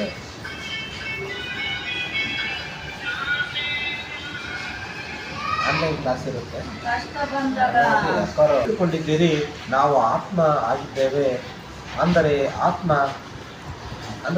ಆತ್ಮ ನಾನಾಗಿದ್ದೀನಿ, ಮೈ ಅನ್ನೋದು ನನ್ನ ದೇಹ ಆಗಿದೆ ಅನ್ನೋದನ್ನು ಬಾಬಾ ಹೇಳ್ತಿದ್ರು. ನನ್ನ ಶರೀರವಾಗಿದೆ. ಮನುಷ್ಯರು ಇದನ್ನು ತಿಳಿದುಕೊಂಡಿಲ್ಲ, ಮನುಷ್ಯರು ಮಾತ್ರ ಇದನ್ನು ತಿಳ್ಕೊಂಡಿಲ್ಲ. ಅವರಿಗೆ ಸದಾ ದೈಹಿಕ ಸಂಬಂಧವಿರುತ್ತದೆ. ಸತ್ಯುಗದಲ್ಲಿಯೂ ದೈಹಿಕ ಸಂಬಂಧವಿರುತ್ತದೆ, ಆದರೆ ಅಲ್ಲಿ ನೀವು ಆತ್ಮಾಭಿಮಾನಿ ಆಗಿರುವುದಿಲ್ಲ. ಸತ್ಯುಗದಲ್ಲೂ ದೇಹ ಇರುತ್ತಂತೆ, ಆದರೆ ಅಲ್ಲಿ ಏನಾಗಿರ್ತೀವಿ ನಾವು? ದೇಹಾಭಿಮಾನಿ ಆಗಿರೋದಿಲ್ಲ. ಹೇಗಿರ್ತೀವಿ? ಆತ್ಮ ಅಭಿಮಾನಿಯಾಗಿರ್ತೀವಿ. ಅದು ನಾನು ಆತ್ಮ ಅಂತೇಳಿನೇ ಭಗವಂತ ನೆನಪು ಮಾಡ್ತಾ ಇರ್ತೀವಿ. ಸೊ ಇದು ಅಲ್ಲಿ ನಮಗೆ ಒಂದು ನಿಶ್ಚಯ ಬುದ್ಧಿ ಇರುತ್ತೆ. ನಾವು ಆತ್ಮ ಆಗಿದ್ದೇವೆ. ಈ ನಮ್ಮ ಶರೀರ ಈಗ ವೃದ್ಧವಾಗಿದೆ. ನಮ್ಮ ಶರೀರ ಏನಾಗಿದೆಂತೆ? ವಯಸ್ಸಾಗ್ಬಿಟ್ಟಿದೆ, ವೃದ್ಧ ಆಗ್ಬಿಟ್ಟಿದೆ. ಅದಕ್ಕೆ ಬಾಬಾ ಹೇಳ್ತಾರೆ ಎಷ್ಟೋ ಸಾರಿ, ಇಷ್ಟು ದಿನ ಬದುಕಿರೋ ಅವಧಿಗಿನ್ನ ಇನ್ನು ಉಳಿದಿರೋ ಅವಧಿ ಭಾಳ ಕಡಿಮೆ. ನೋಡಿ, ಯಾರೇ ಆಗಿರಲಿ ಬದುಕಿರೋ ಅವಧಿಗಿನ್ನ ಏನಾಗಿರುತ್ತೆ ಒಂದು ಆತ್ಮ, ಉಳಿದಿರೋ ಅವಧಿಗಿನ್ನ ಕಡಿಮೆ. ಅಂದರೆ ಆಫ್ಟರ್ 40 ಅಂತಂದರೆ ನಾವೆಲ್ಲ ಹಂಗೆ ಎತ್ಕೋಬೇಕು. ಬದುಕಿದ್ದ ಅವಧಿಗಿನ್ನ ಉಳಿದಿರೋ ಅವಧಿ ಏನಾಗಿರುತ್ತೆ? ಭಾಳ ಕಡಿಮೆ ಅವಧಿ ಆಗಿರುತ್ತೆ. ಅಂದರೆ ಹುಡುಗರಿಗೆಲ್ಲ ಹಂಗೆಲ್ಲ ಆಗಲ್ಲ, ಬಟ್ ವಯಸ್ಸಾಗೋದು. ಈ ನಮ್ಮ ಶರೀರ ಈಗ ವೃದ್ಧವಾಗಿದೆ, ಆದ್ದರಿಂದ ಇದು ಬಿಟ್ಟು ಇನ್ನೊಂದನ್ನು ತೆಗೆದುಕೊಳ್ಳುತ್ತೇವೆ ಎನ್ನುವುದು ತಿಳಿದಿರುತ್ತದೆ. ಇದು ಬಿಟ್ಬಿಟ್ಟು ಇನ್ನೊಂದು ತೆಗೆದುಕೊಳ್ತೀವಿ ಅನ್ನೋದು ನಮಗೆ ಕನ್ಫರ್ಮ್. ಅಂದರೆ ಪುನರ್ಜನ್ಮ ಇದೆಯೋ ಇಲ್ವಾ? ಇದೆ. ಇದರಲ್ಲಿ ತಬ್ಬಿಬ್ಬಾಗುವ ಮಾತಿಲ್ಲ. ಇದರಲ್ಲಿ ಯಾವುದೇ ಗೊಂದಲಕ್ಕೆ ತಬ್ಬಿಬ್ಬಾಗುವಂಥ ಮಾತಿಲ್ಲ. ಪುನರ್ಜನ್ಮ ಇದ್ದೇ ಇದೆ. ನೀವು ಮಕ್ಕಳು ತಂದೆಯಿಂದ ರಾಜ್ಯಭಾಗ್ಯವನ್ನು ಪಡೆಯಬೇಕಾಗಿದೆ. ಹಾಗಾದರೆ ಮಕ್ಕಳಿಗೆ ನಾವು ಯಾರಿಂದ ತಗೋಬೇಕು? ಭಗವಂತನಿಂದ, ಪರಮಾತ್ಮನಿಂದ ರಾಜ್ಯಭಾಗ್ಯವನ್ನು ಪಡಿಬೇಕಾಗಿದೆ. ಅವಶ್ಯವಾಗಿ ಬೇಹದ್ದಿನ ತಂದೆಯಲ್ಲವೇ ಇದನ್ನು ಕೊಡೋರು ಯಾರಾಗಿದ್ದಾನೆ? ಪರಮಾತ್ಮ ಬೇಹದ್ದಿನ ತಂದೆನೇ ಆಗಿದ್ದಾರೆ. ಮನುಷ್ಯರು ಎಲ್ಲಿಯವರೆಗೆ ಜ್ಞಾನವನ್ನು ಪೂರ್ಣ ಅರ್ಥ ಮಾಡಿಕೊಳ್ಳುವುದಿಲ್ಲ ಅಲ್ಲಿಯವರೆಗೆ ಅನೇಕ ಪ್ರಶ್ನೆಗಳನ್ನು ಕೇಳುತ್ತಾರೆ. ಎಲ್ಲಿ ತನಕ ಇದು ಜ್ಞಾನ ತಿಳ್ಕೊಳಲ್ವ ಅವಾಗ ಪ್ರಶ್ನೆಗಳು ತಾನಾಗಿ ಬರ್ತಾರೆ. ಯೋಗ ಮಾಡಬೇಕು, ಪ್ರಶ್ನೆ ತಾನಾಗಿ ಮುಂದೆ ಕೇಳ್ತಾ ಇದ್ರೆ ಪ್ರಶ್ನೆಗಳ ಸಂಖ್ಯೆ ಕಡಿಮೆ ಆಗ್ತಾನೆ ಹೋಗುತ್ತೆ. ಯಾಕಂದರೆ ದಿನಾನು ಒಂದು 2 ಪಾಯಿಂಟ್ಸ್ ನೆನ್ಪಿಟ್ಕೊಂಡ್ರೆ ಸಾಕಿದೆ. ಪ್ರತಿದಿನ ಪ್ರಶ್ನೆಗಳ ಸಂಖ್ಯೆ ಏನಾಗುತ್ತೆ? ಕಡಿಮೆ ಆಗುತ್ತೆ. ಯಾವಾಗ ನಾನು ಮೆಡಿಟೇಷನ್ ಮಾಡೋ ಸಂದರ್ಭದಲ್ಲಿ ಪಾಸಿಟಿವ್ ಎನರ್ಜಿ ತಾನಾಗಿ ಬರ್ತಾನೆ ಇರುತ್ತೆ, ನೆಗೆಟಿವ್ ಎನರ್ಜಿ ಕಡಿಮೆ ಆಗ್ತಾ ಇರುತ್ತೆ. ನೀವು ಬ್ರಾಹ್ಮಣರಿಗೆ ಜ್ಞಾನವಿದೆ. ವಾಸ್ತವದಲ್ಲಿ ನೀವು ಬ್ರಾಹ್ಮಣರ ಮಂದಿರವೂ ಸಹ ಅಜ್ಮೀರ್ನಲ್ಲಿದೆ. ನೋಡಿ, ಬ್ರಾಹ್ಮಣರ ಮಂದಿರ ಇದೆ ಅಂತ ಒಂದು, ಅದೆಲ್ಲಿದೆ ಅಂದರೆ ಅಜ್ಮೀರ್ನಲ್ಲಿ. ಎಲ್ಲಿದೆ ಅದು? ಅಜ್ಮೀರ್ ಅವು ಅಜ್ಮೀರ್ ಅಂತ ರಾಜಸ್ಥಾನದಲ್ಲಿದೆ. ಅಜ್ಮೀರ್ನಲ್ಲಿದೆ. ಒಬ್ಬರು ಪುಷ್ಕರಣೆ ಮತ್ತು ಇನ್ನೊಬ್ಬರು ಸಾರಸಿದ್ಧ ಬ್ರಾಹ್ಮಣರು ಇರುತ್ತಾರೆ. ಅಲ್ಲಿ ಪುಷ್ಕರಣೆ ಮತ್ತು ಇನ್ನೊಬ್ಬರು ಸಾರಸಿದ್ಧಿ ಬ್ರಾಹ್ಮಣರು ಅಂತೇಳಿ ಇಬ್ಬರು ಇರ್ತಾರಂತಲ್ಲಿ. ಅಜ್ಮೀರ್ನಲ್ಲಿ ಬ್ರಾಹ್ಮಣನ ಮಂದಿರವನ್ನು ನೋಡಲು ಹೋಗುತ್ತಾರೆ. ಅಲ್ಲಿ ಅಜ್ಮೀರ್ಗೆ ಹೋದಾಗ, ನಾವು ಮೌಂಟ್ ಅಬುಗೆ ಹೋದಾಗ ಅಲ್ಲಿ ಹೋಗ್ತಾರೆ ಭಾಳ ಜನ, ಅಜ್ಮೀರ್ಗೆ ಹೋಗಿ ಬರ್ತೀವಿ ಅಂತ. ಸೊ ಅದನ್ನು ನೋಡೋದಕ್ಕೆ ಹೋಗ್ಬರ್ತಾರಂತೆ. ಅಲ್ಲಿ ಬ್ರಹ್ಮ ಕೊಡ್ತಿದ್ದಾರಂತೆ. ಬಾಡಿ ಮೀಸೆಯನ್ನು ತೋರಿಸಿದ್ದಾರೆ. ಅಲ್ಲಿ ಗಡ್ಡ ಮತ್ತು ಮೀಸೆ ಎಲ್ಲವನ್ನು ಸಹ ಆ ಬ್ರಹ್ಮನಿಗೆ ತೋರಿಸಿದಾರಂತೆ, ಬ್ರಾಹ್ಮಣನಿಗೆ. ಅವರನ್ನು ಮನುಷ್ಯನ ರೂಪದಲ್ಲಿ ತೋರಿಸಿರ್ತಾರೆ. ಅವ್ರು ಯಾವ ರೂಪದಲ್ಲಿ ತೋರಿಸಿದಾರಂತೆ? ಮನುಷ್ಯನ ರೂಪದಲ್ಲಿ ತೋರಿಸಿದ್ದಾರೆ. ನೀವು ಬ್ರಾಹ್ಮಣರು ಸಹ ಮನುಷ್ಯ ರೂಪದಲ್ಲಿ ಇರುವಿರಿ. ಬ್ರಾಹ್ಮಣರಿಗೆ ದೇವತೆ ಎಂದು ಹೇಳುವುದಿಲ್ಲ. ಹಾಗಾದರೆ ಬ್ರಾಹ್ಮಣರಿಗೆ ಏನಂತ ಹೇಳಲ್ಲಂತೆ? ದೇವತೆಗಳು ಅಂತ ಹೇಳೋದಿಲ್ಲಂತೆ. ಬ್ರಹ್ಮನ ಸಂತಾನರಾದ ನೀವೇ ಸತ್ಯ ಬ್ರಾಹ್ಮಣರಾಗಿರುವಿರಿ. ಹಾಗಾದರೆ ಬ್ರಾಹ್ಮಣರು ಅಂದರೆ ಯಾರು? ಯಾರು ಈ ಜ್ಞಾನವನ್ನು ಪಡ್ಕೊಂಡಿದ್ದಾರೋ ನಮ್ಮನ್ನೇ ಎಲ್ಲರೂ ಬ್ರಾಹ್ಮಣರು ಅಂತಾರೆ. ಯಾಕಂದರೆ ಜಾತಿಯಿಂದ ಬ್ರಾಹ್ಮಣರಲ್ಲ. ಯಾರು ಭಗವಂತನ ವಾಣಿಯನ್ನು ಕೇಳ್ತಾರೋ, ಯಾರು ಬ್ರಹ್ಮ ಕುಮಾರಿ ಈಶ್ವರ ವಿಶ್ವವಿದ್ಯಾಲಯದ ಮುರಳಿಯನ್ನು ಕೇಳ್ತಾರೋ, ಆ ನಾಲೆಜನ್ನು ಪಡ್ಕೊಂಡು ಜ್ಞಾನವಂತರಾಗಿದ್ದರೆ ಅವರೆಲ್ಲರೂ ಏನಂತ ಕರೀತಾರೆ? ಬ್ರಾಹ್ಮಣರು ಅಂತ ಕರೀತಾರೆ. ಅದನ್ನೇ ಇಲ್ಲಿ ಬಾಬಾ ಹೇಳ್ತಾರೆ, ಬ್ರಹ್ಮನ ಸಂತಾನರಾದ ನೀವೇ ಸತ್ಯ ಬ್ರಾಹ್ಮಣರಾಗಿದ್ದೀರಿ ಅಲ್ವಾ? ಎಂಥ ಬ್ರಾಹ್ಮಣರು? ಸತ್ಯ ಬ್ರಾಹ್ಮಣರಾಗಿರುವಿರಿ. ಅವರೇನು ಬ್ರಹ್ಮನ ಸಂತಾನರಲ್ಲ, ಆದರೆ ಬ್ರಹ್ಮನಿಂದನೇ ಹುಟ್ಟಿದ ಸಂತಾನರಲ್ಲ, ಆದರೆ ಸತ್ಯ ಜ್ಞಾನವನ್ನು ಪಡೆದವರು ನೀವು ಅಂತ ಬಾಬಾ ಹೇಳ್ತಿದ್ದಾರೆ. ಕೊನೆಯಲ್ಲಿ ಬಂದವರಿಗೆ ಏನೂ ತಿಳಿಯುವುದಿಲ್ಲ. ಈ ಥರ ಕೊನೆಗೆ ಬಂದಾಗ ಏನು ತಿಳಿಯುತ್ತಾ? ಏನೂ ಇಲ್ಲ. ನಿಮ್ಮದು ಇದು ವಿರಾಟ ರೂಪವಾಗಿದೆ. ಇದು ಬುದ್ಧಿಯಲ್ಲಿ ನೆನಪಿರಬೇಕು. ಇದು ಪೂರ್ಣ ಜ್ಞಾನವಾಗಿದೆ. ಇದನ್ನು ನೀವು ಯಾರಿಗಾದರೂ ಬಹಳ ಚೆನ್ನಾಗಿ ತಿಳಿಸಬಹುದು. ನೀವು ಇದನ್ನು ಯಾರಿಗಾದರೂ ತಿಳಿಸ್ರಿ, ಇದು ನೀವು ಚೆನ್ನಾಗಿ ತಿಳಿಸ್ರಿ ಅಂತೇಳಿ ಬಾಬಾ ಹೇಳ್ತಿದ್ದಾರೆ. ನಾವು ಆತ್ಮಗಳು ತಂದೆ ಮಕ್ಕಳಾಗಿದ್ದೇವೆ, ಇದನ್ನು ಯಥಾರ್ಥವಾಗಿ ತಿಳಿದುಕೊಂಡು ಈ ನಿಶ್ಚಯವು ಬಹಳ ಪಕ್ಕ ಆಗಿರಬೇಕು. ಇದು ನಿಶ್ಚಯ ಬುದ್ಧಿ ಹೇಗಿರ್ಬೇಕಂತ ನಮಗೆ ಭಾಳ ಪಕ್ಕ ಇರಬೇಕು. ಪಕ್ಕ ಅಂದರೆ ಅದೇ ಯಥಾರ್ಥವಾಗಿ ನಾವು ತಿಳ್ಕೊಂಡಿರಬೇಕು ಅನ್ನೋದು ಬಾಬಾ ಹೇಳ್ತಿದ್ದಾರೆ.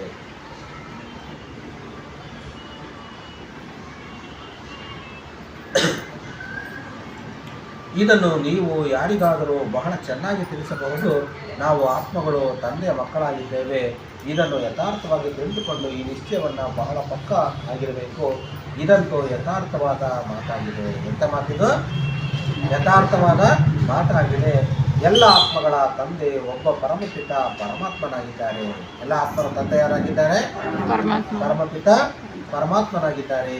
ಎಲ್ಲರೂ ಅವರನ್ನೇ ನೆನಪು ಮಾಡಿ ಎನ್ನುವುದನ್ನು ತಂದೆಯು ಬಂದು ತಿಳಿಸುತ್ತಾರೆ. ಅವರೆಲ್ಲರೂ ಏನು ಮಾಡಬೇಕು? ಒಬ್ಬ ತಂದೆಯನ್ನು ಮಾತ್ರ ನೆನಪು ಮಾಡಬೇಕಂತೆ. ಈ ಲಕ್ಷ್ಮೀ ನಾರಾಯಣ ಯಾರು ವಿಶ್ವದ ಮಾಲೀಕರಾಗಿದ್ದರೂ ಅವರಿಗೆ ಗೊತ್ತಿರಲಿಲ್ಲ. ಹಿಂದೆ ಯಾರು ವಿಶ್ವದ ಮಾಲೀಕರು ಅನ್ನೋದು ಯಾರಿಗೂ ಹಿಂದೆ ಗೊತ್ತಿರಲಿಲ್ಲ. ನಾವು ಜ್ಞಾನ ತಿಳ್ಕೊಳ್ಳೋದಕ್ಕಿಂತ ಮುಂಚೆ ಗೊತ್ತಿತ್ತಾ? ಇಲ್ಲ. ಈಗ ಗೊತ್ತಾದ ಮೇಲೆ, ಜ್ಞಾನ ತಿಳ್ಕೊಂಡ ಮೇಲೆ ಈಗ ನಮಗೆ ಗೊತ್ತಿದೆ ಈ ವಿಶ್ವದ ಮಾಲೀಕರು ಯಾರು ಅಂದರೆ ಲಕ್ಷ್ಮೀ ನಾರಾಯಣರು. ಸೊ ಇವರಿಗೆ ಗೊತ್ತಿರಲಿಲ್ಲ. ಅಂದ ಮೇಲೆ ಋಷಿ ಮುನಿಗಳಿಗೆ ಹೇಗೆ ಗೊತ್ತಿರಬೇಕು? ಇವರಿಗೆ ಗೊತ್ತಿರಲಿಲ್ಲ. ಅಂದಮೇಲೆ ಋಷಿ ಮುನಿಗಳು ಸಹ ಏನಾಗಿರುತ್ತೆ? ಅವ್ರಿಗೆ ಗೊತ್ತಿರಲಿಲ್ಲ. ಈಗ ನೀವು ತಂದೆಯ ಮೂಲಕ ಅರಿತಿದ್ದೀರಿ. ನಮಗಿದೆಲ್ಲ ಯಾರ ಮೂಲಕ ಗೊತ್ತಾಯಿತು? ತಂದೆಯ ಮೂಲಕ, ಪರಮಾತ್ಮನಿಂದ ಗೊತ್ತಾಯಿತು. ಅಂದ ಮೇಲೆ ಋಷಿ ಮುನಿಗಳಿಗೆ ಇದು ಗೊತ್ತಿರಲಿಲ್ಲ, ಹಾಗಾಗಿ ಪರಮಾತ್ಮನಿಂದ ಇದು ಗೊತ್ತಾಯಿತು. ಆಸ್ತಿಕರಾಗಿದ್ದೀರಿ, ಏಕೆಂದರೆ ನೀವು ರಚಯಿತ ಮತ್ತು ರಚನೆಯ ಆದಿ ಮಧ್ಯ ಅಂತ್ಯವನ್ನು ತಿಳಿದುಕೊಂಡಿದ್ದೀರಿ. ಈಗ ನಮಗೆ ಗೊತ್ತಾಯಿತು ಈ ಸೃಷ್ಟಿ ನಾಟಕ ಚಕ್ರದ ಹಿಂದೆ ಹೇಗಿತ್ತು, ಮಧ್ಯೆ ಹೇಗಿತ್ತು, ಈಗ ಅಂತ್ಯದಲ್ಲಿ ಹೇಗಾಗುತ್ತೆ, ಏನಾಗುತ್ತೆ, ಏನು ಪರಿವರ್ತನೆ ಆಗುತ್ತೆ ಅನ್ನೋದು ನಮಗೆ ಗೊತ್ತಾಯಿತು. ಅದನ್ನೇ ಆದಿ ಮಧ್ಯ ಅಂತ್ಯವನ್ನು ತಿಳಿದುಕೊಂಡಿದ್ದೀರಿ. ಕೆಲವರು ಬಹಳ ಚೆನ್ನಾಗಿ ಧಾರಣೆ ಮಾಡುತ್ತಾರೆ. ಇದನ್ನು ಚೆನ್ನಾಗಿ ಎಲ್ಲರೂ ಸಹ ಏನಾಗಿರುತ್ತೆ? ಚೆನ್ನಾಗಿ ಧಾರಣೆ ಮಾಡ್ತಾರಂತೆ. ಕೆಲವರು ಸುಮ್ಮನೆ ಕೇಳಿ ಸುಮ್ಮನೆ ಆಗ್ಬಿಡ್ತಾರೆ. ಓಕೆ. ಇನ್ನು ಕೆಲವರು ಕಡಿಮೆ ಧಾರಣೆ ಮಾಡುತ್ತಾರೆ. ಈ ವಿದ್ಯೆಯು ಬಹಳ ಸಹಜವೂ ಆಗಿದೆ. ನೆನಪು ಮಾಡೋದೇನಂತ ಕಷ್ಟ ಅನಿಸಲ್ಲ, ಸಹಜ ಅನಿಸುತ್ತೆ. ಯಾವಾಗ? ಜ್ಞಾನ ಪೂರ್ಣ ಬಂದಿದ್ದಾಗ, ಭಗವಂತನ ಪೂರ್ಣ ಅರಿವು ಬಂದಿದ್ದಾಗ, ಇನ್ನು ಸೃಷ್ಟಿ ನಾಟಕ ಚಕ್ರದ ಆದಿ ಮಧ್ಯ ಅಂತಲ್ಲ ಎಲ್ಲ ತಿಳ್ಕೊಂಡಾಗ, ಏನಾದರೂ ಒಬ್ಬರ ಜೊತೆಗೆ ಏನೋ ಒಂದು ಸಂದರ್ಭದಲ್ಲಿ ಏನಾದರೂ ಒಂದು ನಡೀತಾ ಇದೆ ಅಂತಂದರೆ ಅದು ಅದೇ ಥರ ಆಗಿತ್ತು ಅನ್ನೋದನ್ನು ತಿಳ್ಕೊಂಡು ನಾವು ಸಮಾಧಾನದಾಗ ಇರ್ತೀವಲ್ಲ. ಸೊ ಆವಾಗ ನಮಗೆ ಅರಿವಾಗುತ್ತೆ ಯಾವ ರೀತಿ ನಾವು ಇರಬೇಕು ಅಂತ, ಅಲ್ವಾ? ಸೊ ಅದು ನಮಗೆ ತಿಳ್ಕೊಂಡಿರಬೇಕು. ಎಲ್ಲರೂ ಏನು ಮಾಡಬೇಕಪ್ಪ ಅಂತ ಹೇಳಿದರೆ ಖುಷಿಯಿಂದ ಇರಬೇಕು ಜೊತೆಗೆ. ಕೆಲವರು ಬಹಳ ಚೆನ್ನಾಗಿ ಧಾರಣೆ ಮಾಡುತ್ತಾರೆ, ಇನ್ನು ಕೆಲವರು ಕಡಿಮೆ ಧಾರಣೆ ಮಾಡುತ್ತಾರೆ. ಈ ವಿದ್ಯೆಯು ಬಹಳ ಸಹಜವಾಗಿದೆ, ಜೊತೆಗೆ ದೊಡ್ಡದೂ ಆಗಿದೆ. ಸಹಜನೂ ಹೌದು, ಮತ್ತು ನೆನಪು ಇಟ್ಕೋಬೇಕು ಅಂತ ಹೇಳಿದರೆ ಅಷ್ಟು ಸುಲಭ ಆಗಿರುತ್ತಾ? ಊಟ ಮಾಡ್ಬೇಕಾದ್ರೆ ಪ್ರತಿಯೊಂದು ತುತ್ತು ನೆನಪು ಮಾಡಿರಿ ಅಂತ ಬಾಬಾ ಹೇಳ್ತಾರಪ್ಪ. ನೆನಪು ಮಾಡೋಕ್ಕಾಗುತ್ತವಾಗ? ಸ್ಟಾರ್ಟಿಂಗ್ ನೆನಪು ಮಾಡಿರ್ತೀವಿ, ಆಗ ಹೊಟ್ಟೆ ತುಂಬ ಕೈ ಬಿಟ್ಟಿತ್ತು ಅಂತ ಅಲ್ವಾ? ಸೊ ಅಂಥ ಸಂದರ್ಭ ಬಂದ್ಬಿಡುತ್ತೆ. ಅಂದರೆ ಪ್ರತಿ ಕ್ಷಣನೂ ನೆನಪು ಮಾಡೋದು ಕಷ್ಟ ಆಗಿಬಿಡುತ್ತೆ. ಸೊ ಅದಕ್ಕೆ ಬಹಳ ದೊಡ್ಡದೂ ಆಗಿದೆ, ಸಹಜನೂ ಹೌದು, ದೊಡ್ಡದು ಹೌದು. ತಂದೆಯಲ್ಲಿ ಇಷ್ಟೊಂದು ಜ್ಞಾನವಿದೆ, ಸಾಗರವನ್ನು ಶಾಹಿಯಾಗಿ ಮಾಡಿಕೊಂಡು ಬರೆದರೂ ಸಹ ಅದರ ಅಂತ್ಯವನ್ನು ಬರೆಯೋದಕ್ಕಾಗಲಿಲ್ಲ. ನೋಡಿ, ಇಡೀ ಸಾಗರವನ್ನೇ ಒಂದು ಇಂಕ್ ಮಾಡಿಕೊಂಡು ಪರಮಾತ್ಮನ ಮಹಿಮೆಯನ್ನು ಬರೀತಾ ಹೋದರೆ ಆಗೋದಿಲ್ಲ. ಅಷ್ಟು ಪರಮಾತ್ಮನ ಮಹಿಮೆ ಅಷ್ಟೊಂದು ಸಾಗರದಂತಿದೆ ಅಂತ ಬಾಬಾ ಹೇಳ್ತಾರೆ. ತಂದೆಯು ಸಹಜ ಮಾಡಿ ತಿಳಿಸುತ್ತಾರೆ, ಆದರೂ ಅದರಲ್ಲೂ ಶಾರ್ಟ್ ಮಾಡಿ ನಮಗೆ ತಿಳಿಸ್ತಾರಂತೆ. ತಂದೆಯನ್ನು ತಿಳಿದುಕೊಳ್ಳಬೇಕು, ಸ್ವದರ್ಶನ ಚಕ್ರಧಾರಿಯಾಗಬೇಕು. ತಂದೆಯನ್ನು ನಾವು ತಿಳ್ಕೋಬೇಕು, ಏನಾಗಿರಬೇಕು? ಸ್ವದರ್ಶನ ಚಕ್ರಧಾರಿ. ಅಂದರೆ ನಾವು ಆತ್ಮ ತಿಳ್ಕೊಂಡು ಪರಮಾತ್ಮನನ್ನು ನೆನಪು ಮಾಡ್ತಾ ಹೋಗಬೇಕು. ಸೊ ಇದು ಭಗವಂತ ಇವತ್ತು ತಿಳಿಸ್ತಾ ಇದ್ದಾರೆ. ಒಳ್ಳೆಯದು ಹೇಳಿ. ಮಧುರಾತಿ ಮಧುರ ಆಗಲಿ ಹೋಗಿ ಮರಳಿ ಸಿಕ್ಕಿರುವಂತಹ ಮಕ್ಕಳಿಗೆ ಪ್ರೀತಿಯ ಮಾತ್ಪಿತ ಬಾಪ್ದಾದರವರ ನೆನಪು ಪ್ರೀತಿ ಹಾಗೂ ಸುಪ್ರಭಾತ. ಆತ್ಮೀಯ ಮಕ್ಕಳಿಗೆ ಆತ್ಮೀಯ ತಂದೆಯ ನಮಸ್ತೆ. ಧಾರಣೆಗಾಗಿ ಓಕೆ ಸಾರ ನೋಡಿ, ಇದು ಭಾಳ ಇಂಪಾರ್ಟೆಂಟ್. ಈ ಪಾಯಿಂಟ್ಸ್ ಇದಾವಲ್ಲ ಅವು ಭಾಳ ನೆನಪಿಟ್ಕೋಬೇಕು. ಆ ದಿನ ಪ್ರತಿದಿನ ಸದಾ ನೆನಪು ಸ್ಥಿರವಾಗಿರಲು ತಿರುಗಾಡುತ್ತಾ ಈ ಚಿಂತನೆ ಮಾಡಬೇಕು. ಸದಾ ನೆನಪಿರಬೇಕಂದ್ರೆ ತಿರುಗಾಡ್ತಲೂ ಈ ಸದಾ ಅವರನ್ನು ನೆನಪು ಮಾಡ್ತಾ ಇರಬೇಕು. ನಾವು ಆತ್ಮಗಳು ಪರಮಧಾಮದ ನಿವಾಸಿಯಾದ ನಾವು ಇಲ್ಲಿಗೆ ಪಾತ್ರವನ್ನು ಅಭಿನಯಿಸಲು ಬಂದಿದ್ದೇವೆ. ನಾವು ಆತ್ಮ ಇಲ್ಲಿ ಪರಮಧಾಮ ನಿವಾಸಿ ನಾವಾಗಿದ್ದೀವಿ. ಇಲ್ಲಿ ಏನಕ್ಕೆ ಬಂದಿದ್ದೀವಿ? ನಾವು ಪಾತ್ರ ಮಾಡೋದಕ್ಕೆ ಬಂದಿದ್ದೀವಿ ಅಂತ ಅಂದ್ಕೋಬೇಕು. ಅವಾಗ ಮನೆಯಲ್ಲಿ ಜಗಳನೇ ಇರೋದು. ಒಬ್ರಿಗೊಬ್ಬರು ಅರ್ಥ ಮಾಡ್ಕೊಂಡು ಇರೋದಕ್ಕೆ ಇದು ಭಾಳ ಒಳ್ಳೆಯದು. ಮನೆಯಲ್ಲಿ ಎಲ್ಲರಿಗೂ ಈ ಜ್ಞಾನ ಗೊತ್ತಾಗುತ್ತೆ. ಯಾರು ಏನು ಕೇಳಲ್ಲ, ಯಾರು ಏನು ಬೈಯೋದಿಲ್ಲ. ಅವ್ರ ಪಾತ್ರ ಹಂಗೆ ಅಪ್ಪ, ಅವ್ರು ಹಂಗೆ ಇರ್ತಾರೆ ಅಂತ ಅಂದ್ಕೊಂಡ್ಬಿಟ್ರೆ ಸಾಕು. ನಾವು ಇನ್ನೊಬ್ಬರು ಕಡೆ ಜಗಳನೇ ಮಾಡೋದಕ್ಕಾಗೋದಿಲ್ಲ. ಅತ್ತೆ ಇರ್ಬೋದು, ಸೊಸೆ ಇರ್ಬೋದು, ಮಕ್ಕಳು ಇರ್ಬೋದು, ಮೊಮ್ಮಕ್ಕಳು ಇರ್ಬೋದು, ಎಲ್ಲರೂ ಅನ್ಯೋನ್ಯವಾಗಿ ಪ್ರೀತಿಯಿಂದ ಇರೋದಕ್ಕೆ ಸಾಧ್ಯ ಆಗುತ್ತೆ. ಇಲ್ಲಿ ಬಾಬಾ ಅದನ್ನು ಹೇಳ್ತಾ ಇದ್ರೆ, ನಾನು ಆತ್ಮ ಪರಮಧಾಮ ನಿವಾಸಿ ಆಗಿದ್ದೀನಿ. ನಾನು ಏನಕ್ಕೆ ಬಂದಿದ್ದೀನಿ? ಇಲ್ಲಿಗೆ ಪಾತ್ರ ಮಾಡೋದಕ್ಕೆ ಬಂದಿದ್ದೀನಿ. ಇದು ಸೃಷ್ಟಿ ನಾಟಕ ಚಕ್ರ ನಡೀತಾ ಇರುತ್ತೆ. ಎಲ್ಲಿ ತನಕ ಪರದೆ ಆಗ್ತಾ ಇರ್ತವ ಅಲ್ಲಿ ಪಾತ್ರ ಮುಂದೆ ಹೋಗ್ತಾ ಸೀನ್ ನಡೀತಾನೆ ಇರುತ್ತೆ. ನಾವು ಇಲ್ಲಿಗೆ ಪಾತ್ರ ಅಭಿನಯಿಸಲು ಬಂದಿದ್ದೇವೆ. ತಂದೆಯು ಪರಮಧಾಮದಲ್ಲಿರುತ್ತಾರೆ. ಈ ಬ್ರಹ್ಮರವರ ತನುವಿನಲ್ಲಿ ಬಂದಿದ್ದಾರೆ. ಅವರು ಎಲ್ಲಿ ಬಂದಿದ್ದಾರೆ? ಅವರು ಬ್ರಹ್ಮ ಬಾಬಾರವರ ತನುವಿನಲ್ಲಿ ಬಂದಿದ್ದಾರೆ ಅಂತ ನಮಗೆ ನಿಶ್ಚಯ ಬುದ್ಧಿ ಇರಬೇಕು. ಇದು ಮೊದಲನೇ ಪಾಯಿಂಟ್. ಎರಡನೇ ಪಾಯಿಂಟ್ ಆಗಿದೆ, ಹೇಗೆ ಆತ್ಮಿಕ ತಂದೆಯೊಂದಿಗೆ ಆತ್ಮಿಕ ಪ್ರೀತಿ ಇದೆ, ಅದೇ ರೀತಿ ಪರಸ್ಪರ ಆತ್ಮಿಕ ಪ್ರೀತಿಯಿಂದಿರಬೇಕು. ತಂದೆ ಜೊತೆಗೆ ಯಾವ ರೀತಿ ನಾವು ಪ್ರೀತಿ ಇಟ್ಕೊಂಡಿದ್ದೀವೋ ಆತ್ಮೀಯ ಸಹೋದರರ ಜೊತೆಗೂ ಹಂಗೆ ಇರಬೇಕು. ಪ್ರತಿಯೊಬ್ಬರ ಜೊತೆಗೂ ಹೆಂಗಿರಬೇಕು? ಆತ್ಮಿಕ ಪ್ರೀತಿಯಿಂದಿರಬೇಕು. ಯಾರ ಜೊತೆಗೆ ನಮ್ಮ ಸಂಪರ್ಕದಲ್ಲಿ ಯಾರು ಬರ್ತಾರೋ ಅವ್ರ ಜೊತೆಗೂ ಏನಿರಬೇಕು? ಆತ್ಮಿಕ ಪ್ರೀತಿ ಇರಬೇಕು. ಆತ್ಮದ ಪ್ರೀತಿಯು ಆತ್ಮದೊಂದಿಗಿರಲಿ, ಶರೀರದೊಂದಿಗಲ್ಲ. ನೋಡಿ, ಆತ್ಮಿಕ ಪ್ರೀತಿ ಆತ್ಮದ ಜೊತೆಗೆ ಇರಬೇಕು. ಶರೀರದ ಜೊತೆಗೆ ಹೆಚ್ಚು ಪ್ರೀತಿ ಇಟ್ಕೋಬೇಡಿ, ವ್ಯಾಮೋಹ ಇಟ್ಕೋಬೇಡಿ. ನನ್ನ ಮಗಳು, ನನ್ನ ಮಗ ಅಂತ ವ್ಯಾಮೋಹ ಇಟ್ಕೊಂಡಾಗ ದುಃಖ ಆಗುತ್ತೆ ಅಂತ ಬಾಬಾ ಹೇಳ್ತಾರೆ.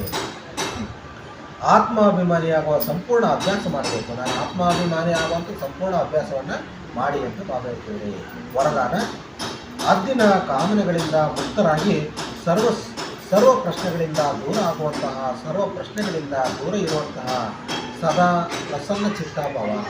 ನೋಡಿ, ಬಾಬಾ ಹೇಳ್ತಿದ್ದಾರೆ ಮತ್ತೊಮ್ಮೆ, ಅದ್ದಿನ ಕಾಮನೆಗಳಿಂದ ಮುಕ್ತರಾಗಿ ಸರ್ವ ಪ್ರಶ್ನೆಗಳಿಂದ ದೂರ ಆಗುವಂತಹ ಸದಾ ಪ್ರಸನ್ನ ಚಿತ್ತ ಭಾವ. ಸದಾ ಪ್ರಸನ್ನರಾಗಿರಬೇಕು. ಅಂದರೆ ಏನಪ್ಪ ಅಂತ ಹೇಳ್ತಿದ್ರೆ, ಯಾವ ಮಕ್ಕಳು ಹದ್ದಿನ ಕಾಮನೆಗಳಿಂದ ಮುಕ್ತರಾಗಿರುತ್ತಾರೆ ಅವರ ಚಹರೆ ಮೇಲೆ ಪ್ರಸನ್ನತೆಯ ಹೊಳಪು ಕಾಣಿಸುತ್ತದೆ. ಅಂದರೆ ಯಾವುದು ನಮಗೆ ಯಾವುದೇ ಅಂದರೆ ಆಸೆಗಳನ್ನು ಜಾಸ್ತಿ ಇಟ್ಕೋಬೇಡಿ. ಯಾವುದು ಎಷ್ಟು ಬೇಕೋ ಅಷ್ಟು ಜೀವನ ಮಾಡೋಕ್ಕೆ ಎಷ್ಟು ಬೇಕೋ ಅಷ್ಟಿದ್ರೆ ಸಾಕು. ಅವರ ಚಹರೆ ಮೇಲೆ ಹೊಳಪು ಕಾಣಿಸ್ಕೊಳ್ತದೆ. ಯಾರು ಬಾಬನ ನೆನಪು ಹೆಚ್ಚು ಮಾಡ್ತೀವೋ ಅವ್ರಲ್ಲಿ ಹೊಳಪು ತಾನಾಗಿ ಬ್ರೈಟ್ನೆಸ್ ಇದ್ದೇ ಇರುತ್ತೆ. ಪ್ರಸನ್ನ ಚಿತ್ತರು ಯಾವುದೇ ಮಾತಿನಲ್ಲಿ ಪ್ರಶ್ನಾಚಿತ್ತರಾಗುವುದಿಲ್ಲ. ಯಾರು ಪ್ರಸನ್ನತೆ ಇರುತ್ತೋ ಅವರು ಪ್ರಶ್ನೆಗಳನ್ನೇ ಜಾಸ್ತಿ ಹಾಕೋಣಕ್ಕಾಗಲ್ಲ. ಅದನ್ನೇ ಹೇಳ್ತಾರೆ, ಯಾರು ಪ್ರಸನ್ನ ಚಿತ್ತರು ಯಾವುದೇ ಮಾತಿನಲ್ಲಿ ಪ್ರಶ್ನಾಚಿತ್ತರಾಗುವುದಿಲ್ಲ, ಅವರು ಸದಾ ನಿಸ್ವಾರ್ಥಿ ಆಗಿರುತ್ತಾರೆ. ಅವರು ನಿಸ್ವಾರ್ಥಿ ಆಗಿರ್ತಾರೆ, ಸ್ವಾರ್ಥಿ ಅಲ್ಲ. ನನಗೋಸ್ಕರ ಅಂತ ಬದುಕಲ್ಲ, ಎಲ್ರಿಗೂ ಸೇರಿ ಅಂತ ಬದುಕ್ತಾರೆ. ಅದನ್ನೇ ನಿಸ್ವಾರ್ಥಿ ಆಗಿರ್ತಾರೆ.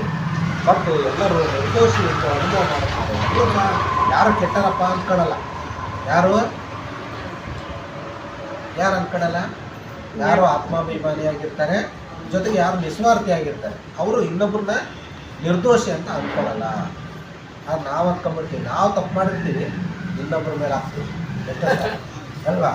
ನಾವು ತಪ್ಪು ಮಾಡಿ ನಾವೆಲ್ಲ ಮಾಡ್ತೀವಿ ಅಂತ ಅಂದ್ಬಿಡ್ತೀವಿ. ಅಂದರೆ ಅಷ್ಟೊಂದು ಇಲ್ಲಿ ದೇಹಾಭಿಮಾನಕ್ಕೆ ಬಂದ್ಬಿಡ್ತೀವಿ. ಅನ್ಯ ಯಾರ ಮೇಲೂ ದೋಷ ಹಾಕುವುದಿಲ್ಲ. ಯಾವುದೇ ಪರಿಸ್ಥಿತಿ ಬರಲಿ, ಯಾವುದೇ ಆತ್ಮ ಲೆಕ್ಕಾಚಾರವನ್ನು ಸಮಾಪ್ತಿ ಮಾಡುವ ಆತ್ಮ ಎದುರಿಸಲು ಬರುತ್ತಾ ಇರಲಿ. ಯಾವುದೇ ಇರಲಿ, ಎಂಥ ಸಂದರ್ಭ ಇರಲಿ, ಶರೀರದ ಕರ್ಮ ಭೋಗ ಎದುರಿಸಲು ಬರುತ್ತಾ ಇರಲಿ. ಆದರೆ ಸಂತುಷ್ಟತೆಯ ಕಾರಣ ಅವರು ಸದಾ ಪ್ರಸನ್ನಚಿತ್ತರಾಗಿರ್ತಾರೆ. ಪ್ರತಿಯೊಬ್ಬರು ಏನಾಗಿರ್ಬೇಕು? ಆತ್ಮಾಭಿಮಾನಿ ಆಗಿದ್ದಾಗ ಸಂತುಷ್ಟತೆಯ ಅನುಭವ ಆಗುತ್ತೆ. ಏನಿರುತ್ತೋ ಅದರಲ್ಲೇ ಖುಷಿ ಪಡಬೇಕು, ಅದರಲ್ಲೇ ನೆಮ್ಮದಿಯನ್ನು ಕಾಣೋದು. ಸೊ ಅದನ್ನು ಸಂತುಷ್ಟಿಯಿಂದ ಇರಲಿ ಅಂತ ಬಾಬಾ ಹೇಳ್ತಿದ್ದಾರೆ. ಸ್ಲೋಗನ್ ಆಗಿದೆ, ವ್ಯರ್ಥದ ಚೆಕಿಂಗ್ ಗಮನದಿಂದ ಟೆನ್ಷನ್ನಿಂದ ಮಾಡಿ ಹುಡುಗಾಟಿಕೆಯ ರೂಪದಲ್ಲಿ ಅಲ್ಲ. ಅಂದರೆ ವ್ಯರ್ಥ ಚಿಂತನೆ ಬೇಡ. ಅಂದರೆ ಟೆನ್ಷನ್ ಮಾಡಿಕೊಂಡು ಪಾತ್ರ ಮಾಡೋದಕ್ಕೆ ಹೋಗಬೇಡಿ. ಜೊತೆಗೆ ಹುಡುಗಾಟಿಕೆ ರೂಪದಲ್ಲೂ ಸಹ ಇರಬೇಡಿ ಅಂತ ಬಾಬಾ ಹೇಳ್ತಾರೆ. ಅಂದರೆ ಜಾಸ್ತಿ ಹುಡುಗಾಟಿಕೆ ಮಾಡ್ಕೊಂಡು ಹೋದಂಗೆಲ್ಲ ಏನಾಗುತ್ತೆ, ಪರಮಾತ್ಮನ ಜೊತೆಗೆ ನೆನಪು ಮಾಡೋದಕ್ಕೆ ಕಷ್ಟ ಆಗುತ್ತೆ. ಸೊ ಅದಕ್ಕೆ ಹುಡುಗಾಟಿಕೆನೂ ಬೇಡ, ಟೆನ್ಷನ್ನೂ ಬೇಡ, ಸದಾ ಹೇಗಿರಬೇಕು, ವ್ಯರ್ಥ ಚಿಂತನೆಯೂ ಬೇಡ, ಸದಾ ಪಾಸಿಟಿವ್ ಎನರ್ಜಿಯಲ್ಲಿ ಪಾಸಿಟಿವ್ನೇ ಕಲಿತಾ ಹೋಗ್ರಿ. ನಾವು ಪಾಸಿಟಿವ್ ರಿಸೀವ್ ಮಾಡ್ತಾ ಹೋದಂಗೆಲ್ಲ ನಮ್ಮ ಪ್ರತಿಯೊಂದು ಮನಸ್ಸು, ಯೋಚನೆ ಎಲ್ಲವೂ ಸಹ ಏನಾಗಿರ್ತವೆ, ಪಾಸಿಟಿವ್ ಆಗಿ ಇರ್ತವೆ. ಅವಾಗ ಪಾಸಿಟಿವ್ ಎನರ್ಜಿ ರಿಸೀವ್ ಆಗುತ್ತೆ, ಅವಾಗ ಆತ್ಮನೂ ಪಾವನ ಆಗ್ತಾ ಹೋಗ್ತಾ ಇರುತ್ತೆ. ಓಂ ಶಾಂತಿ. ಬಾಬಾ ಏನು ಹೇಳಿದ್ರು?